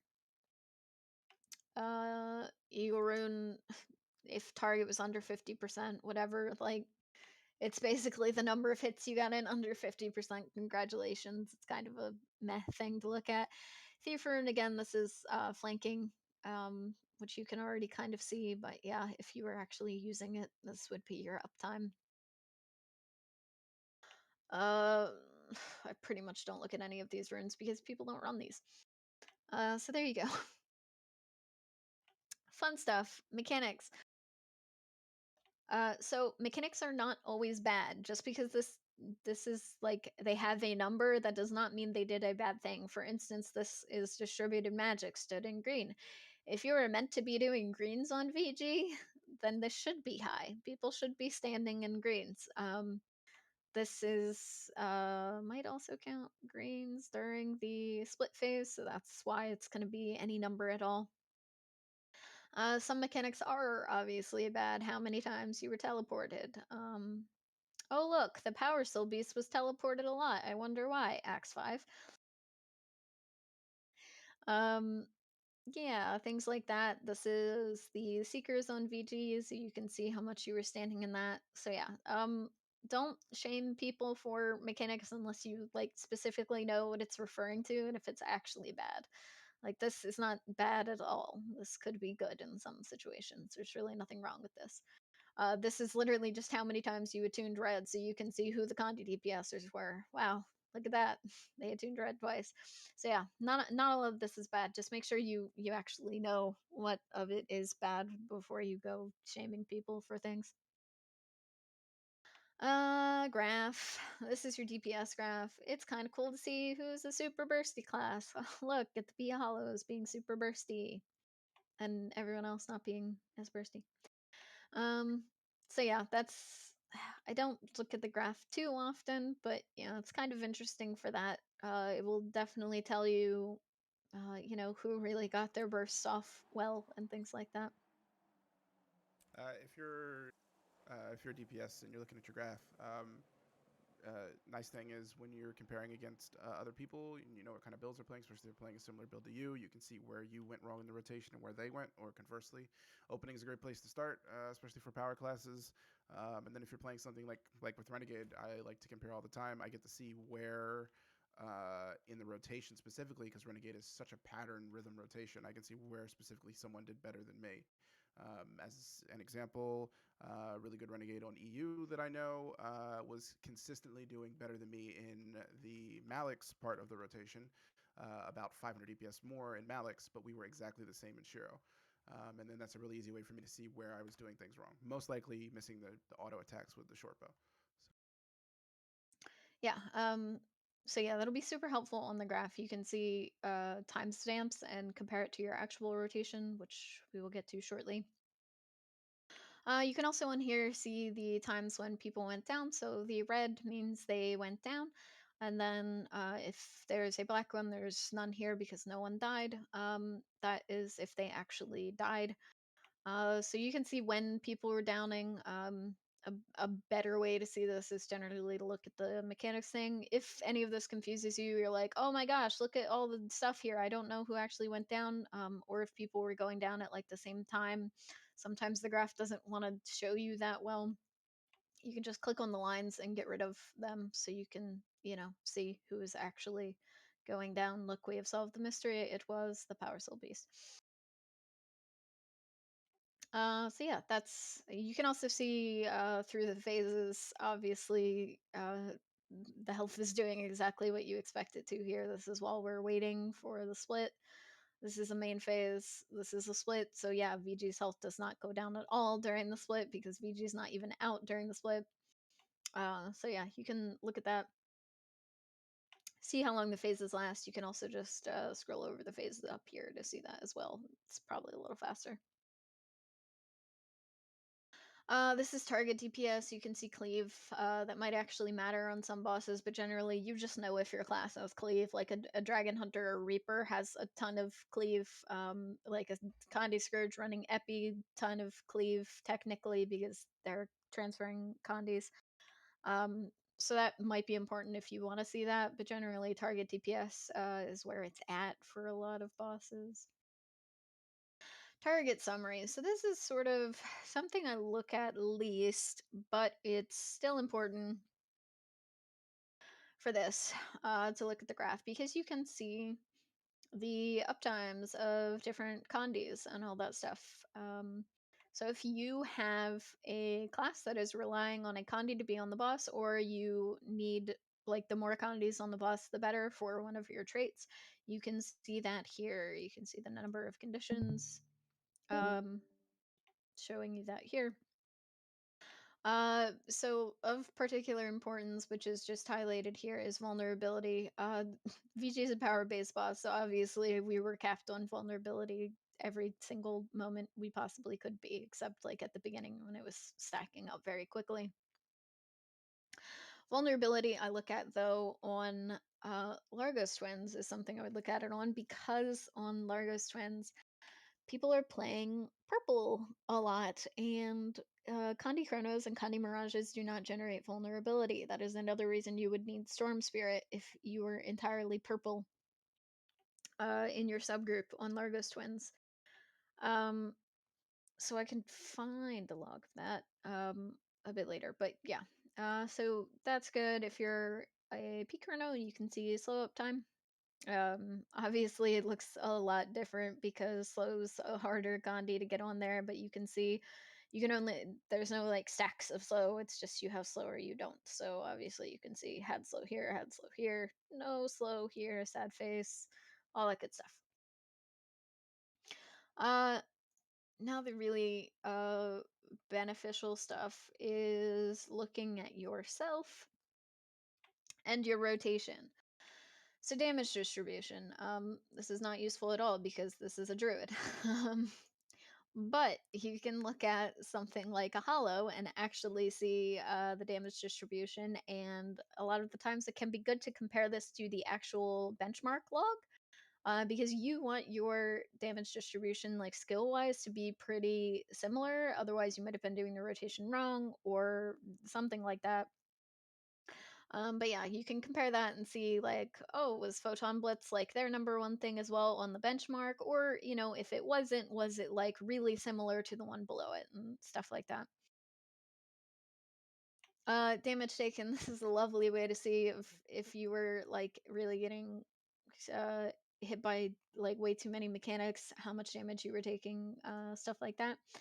So Magic R, this is the passive damage R on VG. A lot of bosses have this, and for most DPSers, this is usually what their top damage taken source should be. If there's a mechanic that's above that, you should start to be seriously concerned. Not all bosses do have an aura, but most of them do, and it should pretty much always be the top incoming damage source because it's pulsing every single moment you're in the arena. So actually, you can see on the tank, right below that is Punch. This is the boss's auto attack. Obviously, it's different for tanks. But yeah, so there'll be a lot of auto attack damage here. So you can't make a similar comparison. But for DPS, yeah, it should definitely be any passive sort of aura like that. Like if he got hit by Punch like a ton, it looks like he was hit probably twice here, judging by the average damage done. So yeah, whatever. That's perfectly fine. But if he was taking a ton of damage, and be like, why were you standing in front of the boss all the time? Please stop that. Um, you can look at the simple rotation. Obviously, this is a huge thing for DPSers. Still big for support, just like not as tight of a thing. But yeah, there's a lot of useful information here. Obviously, the general rotation. Then there's these little squares around. So you can see what it shows down here. But green is the full aftercast. If you did the full aftercast, usually that's something that you could have either interrupted, or you could have like weapon stowed or some silly thing like that to like get rid of the aftercast. It's fine if you That- don't. What? Oh, sorry. Oh, okay. Um, you can see interrupted skills. So, like, this was interrupted. It's going to be a big thing on Power Soul Beasts. It's a big thing here. Here we go. Whirling Defense. Skills like this that like really last a while are going to be big to see if you accidentally interrupted them or if you got all the hits off. You can see here this Whirling Defense was interrupted, so it did not do as much damage as it could have done. Big sad. Instant cast things, they can't possibly be interrupted, but you can see in a rotation like a the Condi Renegade who are supposed to be pressing two different buttons at once, if they like how closely they actually press those buttons to one another. Auto attacks, if you just want to see like the general rotation, you can hide auto attacks. It makes things look a lot cleaner. But you can see with as far as auto attacks go, if you finished the full number of auto attack chains that you were supposed to complete, if you didn't, if you did too many auto attacks, all that good stuff. So that's really the usage of auto attacks here. I will say the red does not necessarily mean bad. Sometimes interrupting your skill is part of the rotation, or you know, a good thing. Yeah. Like I was saying, if the green is technically not always good, there's no reapers here, but I know reapers, for instance, have a lot of things where they can weapon stow to like get rid of the animation. So if you like interrupted it there, then that would be a good thing. Um, you can see what consumables people were running with. Look, fun at a power cons and all that. So yeah, you can see if people are running the right consumables. It'll also show you if they used a different consumable or like realized they didn't have one on and they started using one partway into the fight. You can see when that happened. So yeah, for supports, I don't want to say rotation is not important. It's not. It's just that like supports don't have a set rotation most of the time. So like here you can see, for instance, a big thing that I look at for druids is how many different skills they're using in CA. You can see my first CA here. It was really, I spent a long time in it. This is because I was stacking might from 0 to 25. You can see after that, I basically never spent as much time in CA. This was only a few skills here, a few skills here. I spent a long time here. This is probably around the start of a phase, so I was stacking might on the Condi players at that point. But yeah, so that's it is useful for supports. You just have to know how to read it a bit better for supports. It's not just like, you know, that I did 3x auto attacks here or something like that. It's a lot of like how often you were using skills, things like that. Also for druids, a good thing you can see is how long they're spending in CA. Um, Ideally, you don't want to be spending the full time in CA, except like here at the beginning when you can see I almost spent the entire time in CA. Here, I pretty much spent a lot of time in it. But you can see if people are really milking CA, like it will just extend way far out. And usually, you don't want to milk CA because you're just running out. You're always losing CA at the end. Um, and you don't need to do that either. And the problem with like running out of your full astral force is that you don't have CA available when you need it. The cooldown is always the same, but ideally you want to be able to get your astral force back around the same time your cooldown's coming back. A support rotation, like I said, it looks weird. Like this is a full support chrono, so you can see when they're using their wells and SOI and things like that, and if they were using them in continuum split or not. Yeah. Also be aware that uh, it's starting. It's not always showing you the start of the rotation. This is a good example. So it shows you when I went into Celestial Avatar, and it's showing me already being in it when I started. So basically, that's I went into Celestial Avatar technically before uh, the fight started registering this for the log. That's not like a terrible thing because obviously you can see all this stuff. I was still stacking might. But yeah, so some people might be using things beforehand. Make sure your raiders know that you can't pre-stack boons. Thank you. Some skills, also important to say, do not show up in your rotation. You actually have to be interacting with the boss, usually on some things. Here's a great example. This is an alacrity. If I looked at this, I would assume that this alacrity never gave me alacrity, but obviously they did because we had near perfect alacrity uptime. So what's the catch? Oh, it's that your F4 on Alacrigate is just not shown here. So yeah, I'm sorry. That's actually super unfortunate. There are just some things that it will never show. It does not show. It shows continuously. It does not show your other shatters on a chrono. But I can tell if they use shatters because I could look at their damage distribution and it would tell me if they were using shatters. Yeah, here we go. Split second. This is a shatter. Now let's go back to the simple. I don't see a single time where they used split second because it doesn't show up here. So yeah, just keep that in mind. Know if there are things that show up, and if they don't, then you have to rely on other indicators. Like I said, looking at the boon uptime. Obviously, Tiffy used her F4, and obviously, Manster used his other shatters here. So always know that. For any of these windows, you can split it up at any time. It works with all of them by hitting the phase buttons. So you can see this will just be target DPS. All DPS would, I guess, to the Seekers or something, which don't actually take damage, whatever. But yeah, so this is good. You can see how much damage people were doing during the split, and all that good stuff. So it's useful to look at this, but also not quite as much because some classes just don't do as much cleave damage or have to save a lot more for their rotation. So if you really want to judge people based on this, then you should know.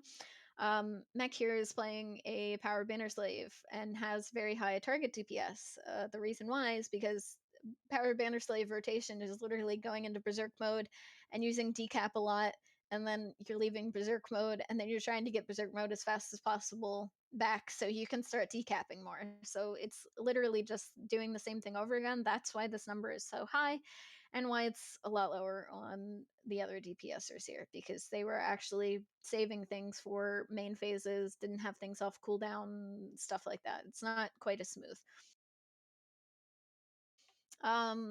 Yeah, phases tell you a lot more in for other bosses, not as much on PG, but and here's the one thing I think a lot of people ignore is the combat replay. This tells you so much.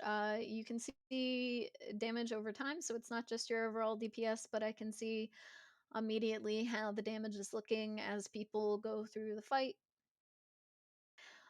You can see people's skill order here and where it's lining up. All these skills are going through as the time goes by. If you want to, you can also add the boons. So I can go over here, show buffs. It'll show my rotation as I'm going through, so you can see like might stacking and make sure like everyone got their full 25 stacks of might at the beginning. Look, 25. It's so nice. Except Manser, who's tanking. That's sad. Yeah.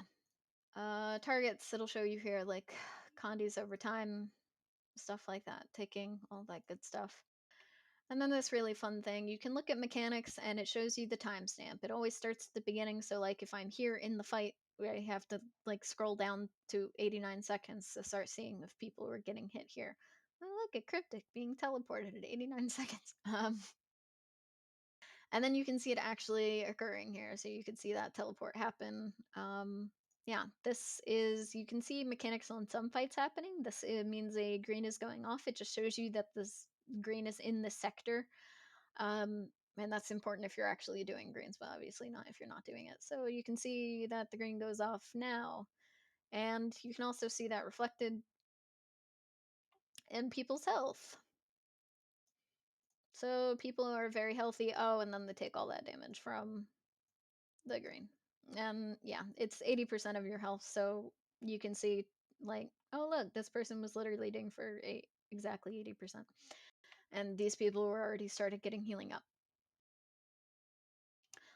So yeah, that's all the basics. I'll just talk a little bit about some special things. CA is an interesting one because it shows this here, the 11th player, the elusive Conjured Sword. On Arc DPS in game, it actually shows the Conjured Sword DPS as belonging to the person who used the sword. So, if I think it was Mancer and Ars, I think you two were doing it. So like in game, it would show me that like Mancer had actually done like 15k DPS instead of the 3.9k, but it actually breaks it down here for you. You can also see the arm phases. This is pretty useful on a fight like CA where you have specific burn phases. So this is the damage like I'm actually doing to the boss, and you can see, who's contributing how much. On a fight like KC, also keep in mind that if you're looking at the burn phase on KC, you can see the damage, but you also should look at on KC, it'll tell you up here how many orbs you did during the burn phase, or how many rifts rather.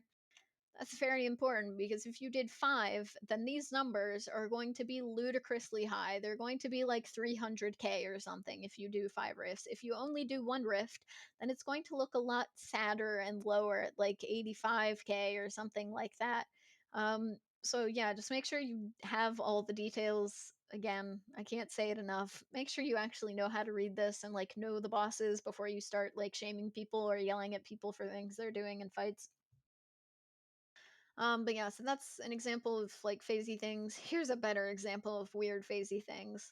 Look at this. Look at this. These sad, sad DPS numbers. No one even got 10k. What was everyone doing here? Am I right?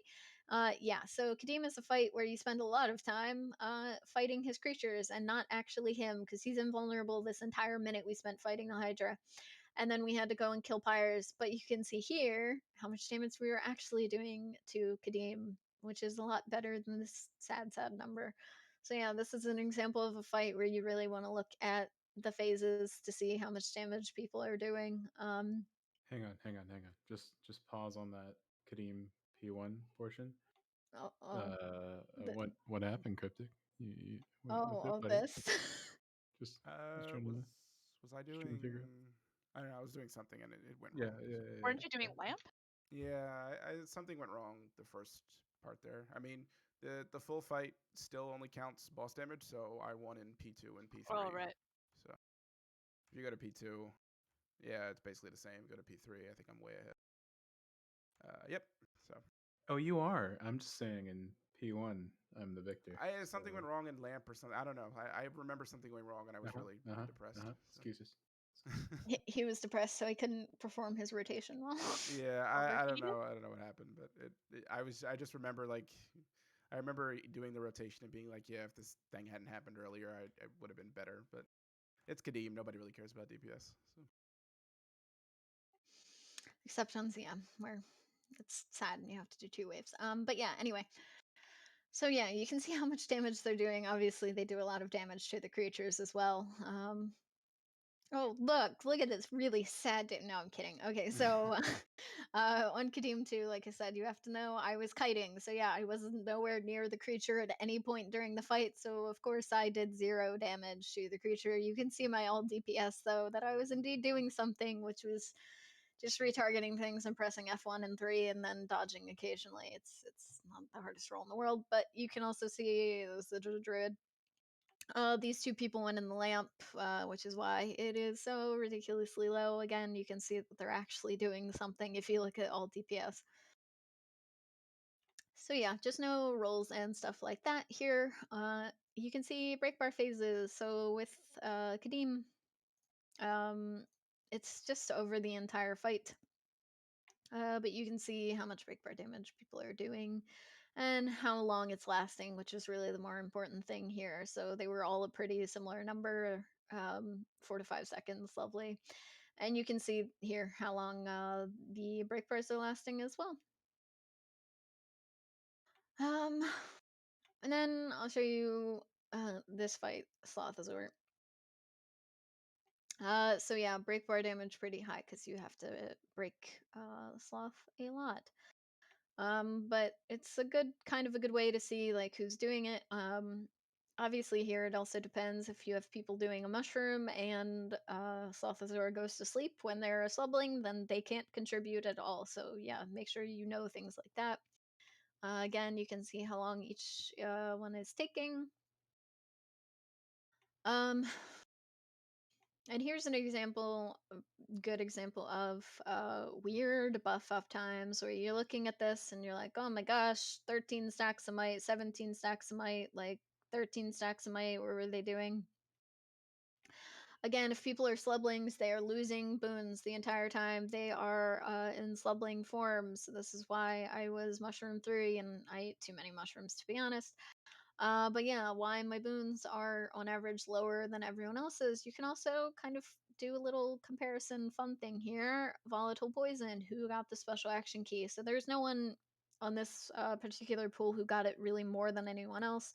But you can kind of look at this and see, okay, all these people got it, and go back to buffs and say, oh yeah, might have been higher on this person, you know, if they hadn't gotten like 3 volatile poisons in a single fight or something like that.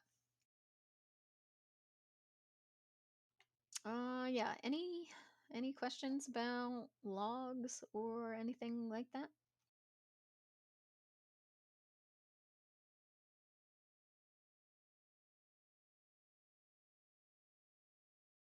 Excellent. So yeah, I might go over, might have a masterclass in the future that's like more focused on actual troubleshooting, but hopefully, yeah, I've given you basically all the tools that you can possibly look at to see what was going on at any given time. Yeah. I think that's basically everything I had for the masterclass, so I will just open it up to any general questions about leading a raid, commanding, forming your own static, troubleshooting, anything.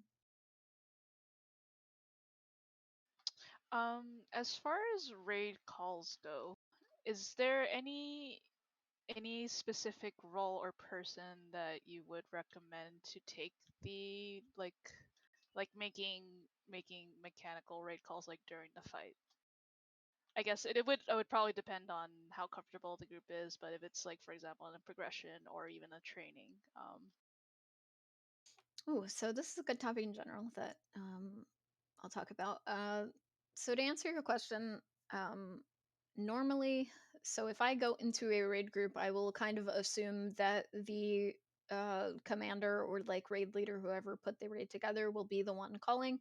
And if like I want to call, or like I think it would be beneficial or something like that, or if they say, you know, my calls might be crap, then I might say, you know, I can call if you want me to. So yeah, normally I will leave it up to the commander, but like you said, it really does depend on who is most comfortable with it. And here's another caveat: is if you as the commander are taking on a role, then you might not be able to call certain things. So, for instance, I did a lot of work on Doom CM, and I was always the messenger kiter. Messenger kiting and doing greens, I did not always or often notice when the Ender's Echo was going near my stack. So I might call it sometimes if I happen to be looking at the stack or, you know, with them. But I can't really call it out when I'm up on a green. I'm not paying attention to that at all. Or when, you know, during the pre phase, particularly when I'm running in circles, I'm not always paying attention to that. So then really it depends on who's comfortable with it. Sometimes like people will naturally come out as callers and that will be nice. Other times you can dedicate people. Another example, like on Kadim, a lot of people will call out when the break bar is coming for the creatures. When I am kiting, I am all the way across the platform and I cannot help people with that. I can't call that out. So you can rely on other people to do that in those situations. Um, And kind of another thing about calling. Sorry, did that answer your question, Tiffy? Yeah. I mean, you can feel free to expand on it more. Yeah. So more about calling. How much you call and what you call definitely depends on the group you're in. If you're in a like really highly experienced group, then you might not really need to call anything. So the groups I was in, like when I was learning raids, it was a lot of inexperienced people, including myself. Um, and the commanders just got into the habit of calling quite a lot of things. So, for instance, on Keep Construct, that's a fight where a lot of people do not need calls. But if people are newer, then calls are super beneficial on something like KC because people might not notice when the break bar is up. They might not realize that the second statue dude has died on top of KC, and they might not know, oh, now is the time to CC. So break bars unlocking is something I like to call a lot on Casey. Also, something that people don't realize is the fixated person should always go to their marker or that particular spot, whatever marker you put there, honestly, but should go to a particular spot. Uh, so calling that can be helpful, but like I said, more experienced groups, like they're not really going to, need that at all. And then the other thing is obviously I like to encourage people to call things on their own part if they like feel they need to. Sometimes it can be helpful on something like Matthias. Someone might get corruption or whatever, and they're constantly taking damage, and they have to run all the way around the room to find the one fountain that's uncorrupted. And they finally get to it, and by that point, they're low on health. Feel free to say healing if you can. Like, there's good ways and bad ways to call. Obviously, you could be one of those super obnoxious people, like in world boss blob squads that people will go down and they'll go res question mark hello anyway. So yeah, that's a really good way to annoy people if you want to res. But if you're down somewhere, like please do call out and be like, oh, like on Slothazor, I'm down in poison or something like that, so people know, like, oh, it's not maybe the safest to res, or they might know, oh, one person going over there is not enough, we need like 5 people to help res this person or they will not get up. So self calls always good to make. And then just a final note about calling. As a commander, sometimes you might need to tell people to, in a very nice way, shut up. Because some people like talking about the weather or, some other game or whatever, just mindless chatter during some things. If it's a boss fight with a lot of calls and they are important on something like Doom, I like to say, where people are calling bombs. If you're doing Sam, they're calling for the echo, they're calling when mechanics are coming up, they're calling if they have shackles and where they're going with those shackles. Like, if you can very easily be the cause of a wipe because you're sitting there talking about it being 75 degrees in your state or whatever, and someone is saying, oh, I have shackles, I'm going to throne, but no one hears that because you're busy talking. As a commander, do like feel free, again, nicely, just say keep comms clear is my favorite call to make with that. And a final thing on calls, if I am in a raid and as a commander I don't know what's going on for some reason, normally because I'm doing a role like on Doom or Kadim or Twin Largos especially, I don't know what's going on the opposite side of the room. My favorite thing to ask, and I'm sure my raiders will tell you that I can say it with various degrees of annoyance in my voice, is what's going on. Normally, it's just a very like baseline, flat, like what's going on. I'm genuinely asking because I don't know. And I want to know, like, if people on the other side notice that, given the Twin Largos example, if I'm on Nakari's side, which is the side with the dashing, other people are on the tornado side. I don't know if maybe people are getting hit by waves and that's why they're going down and wiping. Maybe people are standing in tornadoes and just eating it. Maybe the druid is kiting and they're just staying on the outside of the platform the entire time and they're not coming in to heal people. Maybe the tank is trying to avoid every mechanic and they're not blocking everything and they're just running all over the platform and the boss is moving every which way and like people can't predict that.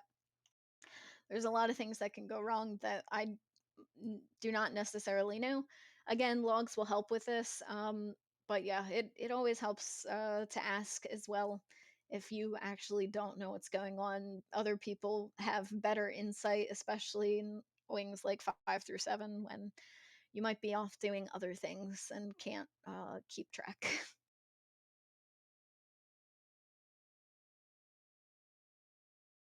Yeah, any other questions?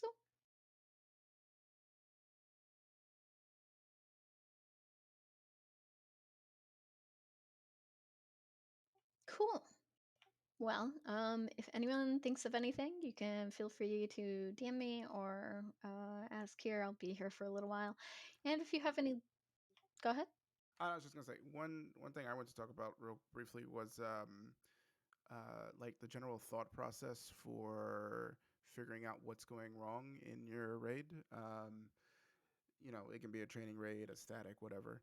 Um, I think your average, you're like if you're just an average commander or an even above average commander, you're most people get to the basic thought process of something's wrong, what's wrong, and what are the solutions.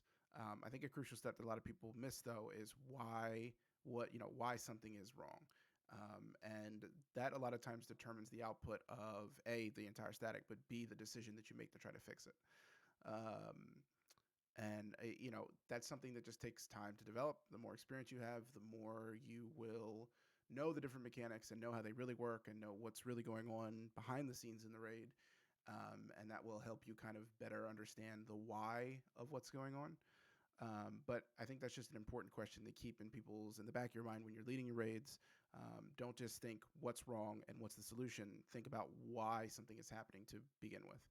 Um, Two examples that I like to throw out there are a lot of times people will be doing Adina, sorry, not Adina, Sabir, and they will be dying to the wisp a lot, like dying to the wisp. The wisp just absolutely annihilate them. And a solution that pops into their head is, okay, what's the problem? We are dying to the wisp. They're doing damage to us. The solution, let's throw healers at it.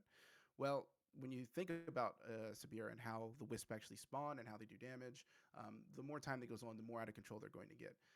So really what you're doing is you're just giving yourself more damage to tank by removing a DPS and adding a healer, which means you're actually, in all likelihoods, unless the healer is like an insane god tier healer, you're just increasing the odds that you're going to wipe. Because the wisps not only do damage, but they also stun you, which healing is probably not going to. Eventually, that stun is going to kill someone because they're going to get stunned at a bad time. And the odds just go up and up that your failure rate is going to, that you're going to fail, you're going to wipe, the longer the fight goes on. So really a solution in that scenario, despite the fact that you're taking damage, and it seems like healing would be the solution, is actually increase the DPS, which is going to reduce the time you're spending taking the damage from the wisp. And then a counter to that would be something on like, Sabbatha, where you are, you have a lackluster healing and you're just not getting enough healing through all the AoEs that happen on Sabbatha, a lot of the flame turrets and all that kind of stuff. That's one of the situations where okay, we're taking all this damage. Maybe adding a healer is the solution, or maybe in some cases swapping people around so that you can optimize healing better and still keep the same amount of DPS. Just two examples, but thinking about like how mechanics work and how they apply to what the problem is. So you still have that, what is the problem entry point that everybody immediately thinks, when especially if they're trying to figure out what's going wrong, what is the problem? You still have that entry point, but then before you go to jumping to let's find the solution, think about why it's happening in between. And if you can identify why it's happening, and like I said, it'll get easier the more experience you have, and the more about mechanics that you know, then you'll have not only a more optimal solution, but most likely a more successful one. So. Yeah, to piggyback off that, so in a lot of fights people can do a decent job at identifying the root cause, which uh on a fight, like you can say, oh, DPS is the problem, like we are hitting in rage, um or we're having to deal with a lot of mechanics, like on Kadim is a good example. During these phases, that the the magma Ellies and the lava Ellies, they respawn. So you could say, oh, we're not getting enough DPS in there. Uh, Sometimes it could be healing. You know, people are, if they're spending a lot of time at low health, if mechanics are going off and there are predicted mechanics, say the greens on VG, and people are not getting healed up, you know, shortly after, immediately after the greens are going off. Um, Things like this, or people are going down. In those cases, a lot of times it's mechanical failures more often than not. So generally, you have, you know, these root causes, damage, healing, or mechanics, and a lot of people are good at identifying these, but they can't look into the more in-depth causes of it. So for damage, you say, oh, we don't have enough damage, and then you sit there and you say, DPSers, you're not doing your rotation right, do more DPS, when that might not necessarily be it. Sometimes it could be, sometimes people, you know, but I will tack onto that. A lot of times, like, that's the hardest thing to fix, because people with their DPS rotations generally will not like magically get better just because you tell them to. So that's really, it's not a fix. Like, it's a long-term thing. It's a, like, after you say, hey, could you go back to the golem because your damage was like pretty low, because people generally are not going to improve DPS wise on the fly. But aside from just, oh, you have low DPS, on something like Largo's Twins, like I said, I would look at something like, if I suspected this was the issue, I would look at the target summary, look at the graph, and see vulnerability. And you can see, and on something like Largo's Twins, it might have dips. And I would say, oh, vulnerability is low. And if it's low, people aren't doing as much damage as they could be. So in this situation, I would go and I would say, oh, let me look at this druid here, and I can see all the spirits they're bringing. Or I could look adversely at the uptime here and see if the spirit uptime is actually good, and also which spirits they had, obviously. And if they didn't have storm spirit, I'd say, oh, well, there you go, there's the problem. Um, you know, we need to bring in storm spirit. You could also look at boons. So Cryptic gave the example on Sabbatha. I've run into a situation before where we had a new flat kiter, and we did have an additional healer, and they were on the stack. So healing wasn't really the problem, but we were still, like, the phases were super long. You know, we were at risk of hitting enrage, and like, so it was like, okay, well, damage isn't there. What's the problem? And I looked, and might sacks were on average really low, and the reason is it was a new kiter, and the druid was not used to still providing might to the stack while also kiting. And I knew, you know, we gotta, like, might needs to be more. So in that situation, I'd say, okay, instead of a heal brand on stack, you know, if they're a quickness source, obviously you need to fix that too, but we could have a different, you know, healer on the stack to do that. You could bring in an additional healer, or just someone else to provide might. So if you wanted to do that, maybe say, hey, someone, can you play Herald or something like that, you know? Or as Cryptic said, you can swap roles around. So yeah, it's not, there's a lot of different things you can look at as far as causes go. Or with, on something like healing, you know, if I say, oh, healing seems low, uh again, it could come back to DPS. I could say, like, oh, phases are really long, we're having to deal with a lot of mechanics. And then I'd look at the mechanics log and I'd see, you know, oh, people are getting hit by these things, and if it's too high on certain things, then I might say, you know, that's kind of the reason, and maybe we need to work on these mechanics. And like, that is, I mean, it's individual and group performance in terms of mechanics, uh, but it can be easier to troubleshoot mechanical issues because people might be trying to avoid it in not the best way, or they might not understand the timing or something like that. And that can be easier to explain. For instance, you know, if someone didn't know on Largo's Twins, oh, I can, they're always dodging the wave and their timing is really off, like they're dodging backward or something. And you know, the fix for that, you could just say, hey, dodge forward instead. If you dodge backwards, you might dodge too early and then you get hit by the wave as it's coming out because it's expanding. Or instead of that, I can say, hey, look, it's actually really easy to jump the wave, and I can tell them when it happens. Or maybe they didn't notice that there's that gold ring, like gold red ring tell that comes into Canute before she unleashes the wave. And I could say, hey, did you notice that tell? Like it's coming. And they'd be like, oh my gosh, I didn't realize. And, then, more mechanic issues are solved. But yeah, that's just sort of an example, I guess, a preview of a future masterclass in which I more explain, how troubleshooting really goes and how it's not always as simple as just saying, oh, we need more DPS, berate your DPSers for their low performance. Oh, we need more healing. Let's throw a third healer into the group. Or, oh, mechanics are the issues. And you just wag your finger at people and say, hey, avoid these things better. Um, so yeah, those are just some examples, and I hope I kind of expanded on that more helpfully for people. Yeah, and if you're the commander, like generally accept that. I mean, supports have a slightly easier time of this, especially when it comes to like reading logs and seeing where boons and different things could have been better. But even if you're a DPS or whatever the case may be, just generally accept that your role in the raid, especially if you're doing like training or something like that, is way less about doing what you were assigned, unless it's obviously a mechanic. But it's way less about doing your supporty thing or doing your damage thing. That's going to be less than what it would be if you were focusing 100% on that, and more your goal is to observe what's going on, and if you're if you're doing calls, make calls as well. But is especially in training raids specifically, as long as you're not wiping and not failing, to like specifically like not doing enough DPS, something like that. Focusing more on what's going on overall and observing will not only help you give feedback to people that have questions when you get to the end of the raid or the end of the boss, but that's how you notice where things are going wrong. Like if you're just focusing on, being top DPS or making sure you're always stacking 25 might or whatever the case may be, that 100% alacrity, you're going to miss. Well, alacrity is one button, so maybe not alacrity. But Wow, 2 buttons?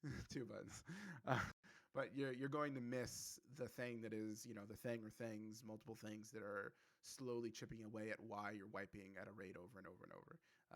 And if you're paying attention, those wipes provide information. They are your trial and error, your experimentation that lets you see what's going on, so that you're not 10 wipes in before you finally start paying attention and seeing what's going on. Instead, you're 4 or 5 wipes in and you have a good idea of what the issue is, and you can start moving pieces around. It's a chessboard or a checkers board. You're moving people around and you're moving things around until things line up and you're able to be successful. And you won't always be successful, but more times out of 9 times out of 10, if you're paying attention to what's going on in the raid and you're asking the why question, and you have the raid knowledge, you will be able to move the pieces around to make it work. Especially if you have 3 or 4 really experienced raiders, and those are the people that you can kind of lean on to help fix the issues. Yeah, all good points.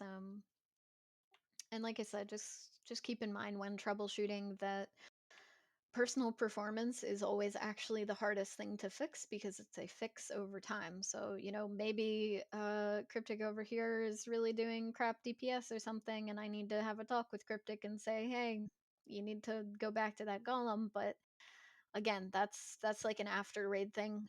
There's pretty much always other things you can do, and sometimes they are band-aids, but that's what you need in the middle of a raid unless you want to, stop raiding entirely for the time being. And just, yeah, tell people, move people around if needed, and find the easy fixes, trait swaps, skill swaps, press this more often, re-explain mechanics. All those little things will add up to better ways. And uh, also, kind of last note is, don't like hold back. I know a lot of commanders that like they will sit in a raid for an hour and watch the raid hit their heads against the wall, and then they will pull up a log and be like, oh my goodness, I didn't realize that ours wasn't going into CA a lot.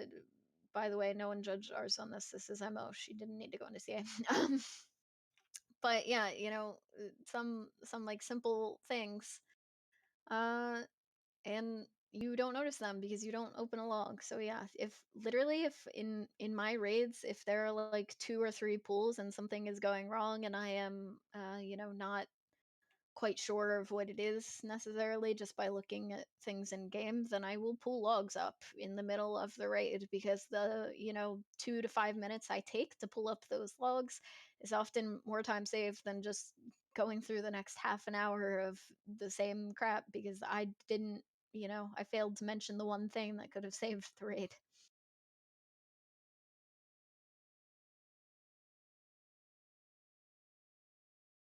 Yeah. Any questions about that or anything else? I guess this is more for people that might be watching this later. But I know that you use a spreadsheet for your static, and I know several others that do as well. I guess, do you have any recommendations for things you would want to, or I guess ways to manage that, or what things you would want on a spreadsheet or something similar? Yeah, so actually I have right here this super secret. This is the spreadsheet for Cinder, which is Rise's raid static. It's based around my own static spreadsheet. It's pretty much copied. But this here is important if you have, if you're doing multiple bosses. Obviously, if you're only working, like your static's entire purpose is I'm working on Doom CM, then you don't need this. But this is a weekly composition. It's a good thing to have so people know what they're playing, especially if people are swapping off roles. This might look weird to some people. The goal of Trials and Cinder is to actually have people multi-class, which is why people are playing a ton of different things. But that's that. This is the roster, so this just tells people what you can and cannot play, and you can have the symbols mean different things, but it's usually helpful. On mine, instead of this being like I can play this in a last case scenario, I have it mean, I'd like to learn how to play this, and that can help tell me like, oh, this person put a question mark. I can give them advice or ask them if they're learning or help find them a mentor or something if I can't be that for them. So roster is probably the most important thing to have. Just know what roles people can play, what builds people can play. And there's like a lot on here. Obviously, you can see power and Kandi DPS. Boon, this is like the 4 core boon builds. So this is like a high boon duration in speed chrono here. Boon Daredevil, or a thief. I don't think anyone really uses a boon thief much anymore, but a Kandi quick brand and then a regular power lacrigade. These hybrid builds are the greedier versions, so like an STM chrono here, a Kandi R here, and then the heal builds and tanking and all that. So it's pretty important to know healing and tanking, especially like you might see someone has like a boon chrono, but then you're like, oh, can you tank this? And they're like, no, I don't have any minstrel's gear. And they're like, oh, SOL. So yeah, make sure you do separate some things.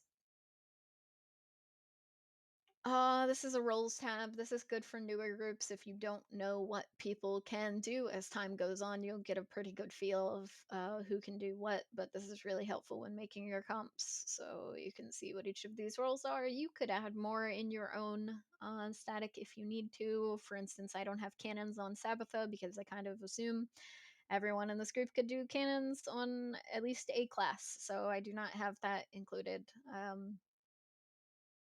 There might be other things that I don't really include, like backorg on escort. I think pretty much a lot of DPSers all know backorg now and can do it quite well. I used to have it on my own statics because I knew someone who was routinely assigned to backorg, not in my static, but like in the training groups I was in, that would let the backorg like get up to the group. And then obviously you're kind of failing at your job if you do that. So, it really depends on your group. In a newer like training group, you might want to put those roles on there. This is a records page. we have it in Cinder because that's part of the group. If your group is not intent on getting records, you do not need this. But this was an extra page I made. This is how long it took us, the date we got it, and the number of pools it took us. I should fill that out for these. And then the actual log report. So this is resources, not really necessary, but it just kind of a hub that I can tell people to go to see like all general raid resources. But yeah, you can see these are more specific ones. You could put links to guides up here if you were running like training or progression groups, things like that. But yeah, if anyone needs to see anything, it's nice to have a landing page kind of to go to. Another thing you can have is you can have a breakdown of builds. I have that on my own static thing. It hasn't been updated in a while though, but it generally helps to be able to save like older builds and stuff like that that people might still want to use, but Snowcrows is like, this isn't meta anymore because it does 2k DPS lower than this other variant or something. So it's really good to help store off meta builds for people who are like, so I like this on Snowcrows, but also this rotation is really tight. And you can, help them out with easier rotations and stuff. And then the last 3 tabs on here, these are just things that make the sheet work. A list of raiders that we have, so it just is basically the knowledge source for the composition. So I can just use this nice drop down list here and select who I want, and it draws from this list of raiders. This is symbols. Excel is really not, or Google Sheets, whatever you will, is really not friendly toward pictures. So I kind of store them here and then use them. And you'll notice it gets angry at me because it thinks pictures are invalid things. So it yells at me and says they should not be there. And this is a really nice thing to have if you are doing clears. It is templates for each boss. And you can, it's a lot easier to help inform what you'll be doing. So you can see here, obviously on MO, we're always using a Boon Thief pretty much comp. So you can see that it looks a lot different from something like Soulless Horror, where I have specifically the 2 tanks here, and then I have a Condi Scourge for Epidemic, and I have Condi RR Renegades. Or here I have a Handkiter. Obviously, it does not have to be a Herald. That's just the default thing I keep there.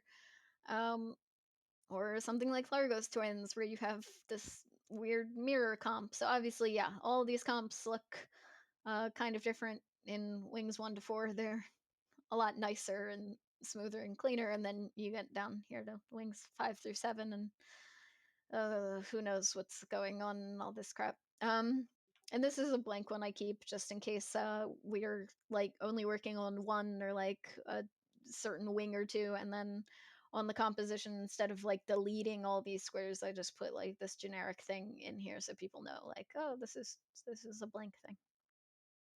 But yeah, this is the spreadsheet Cinder uses, spreadsheet I use. You can use whatever you want, but this is generally what I would have on there.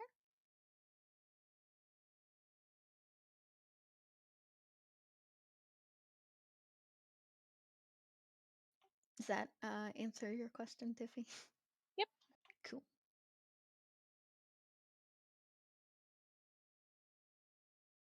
Any other things people can think of?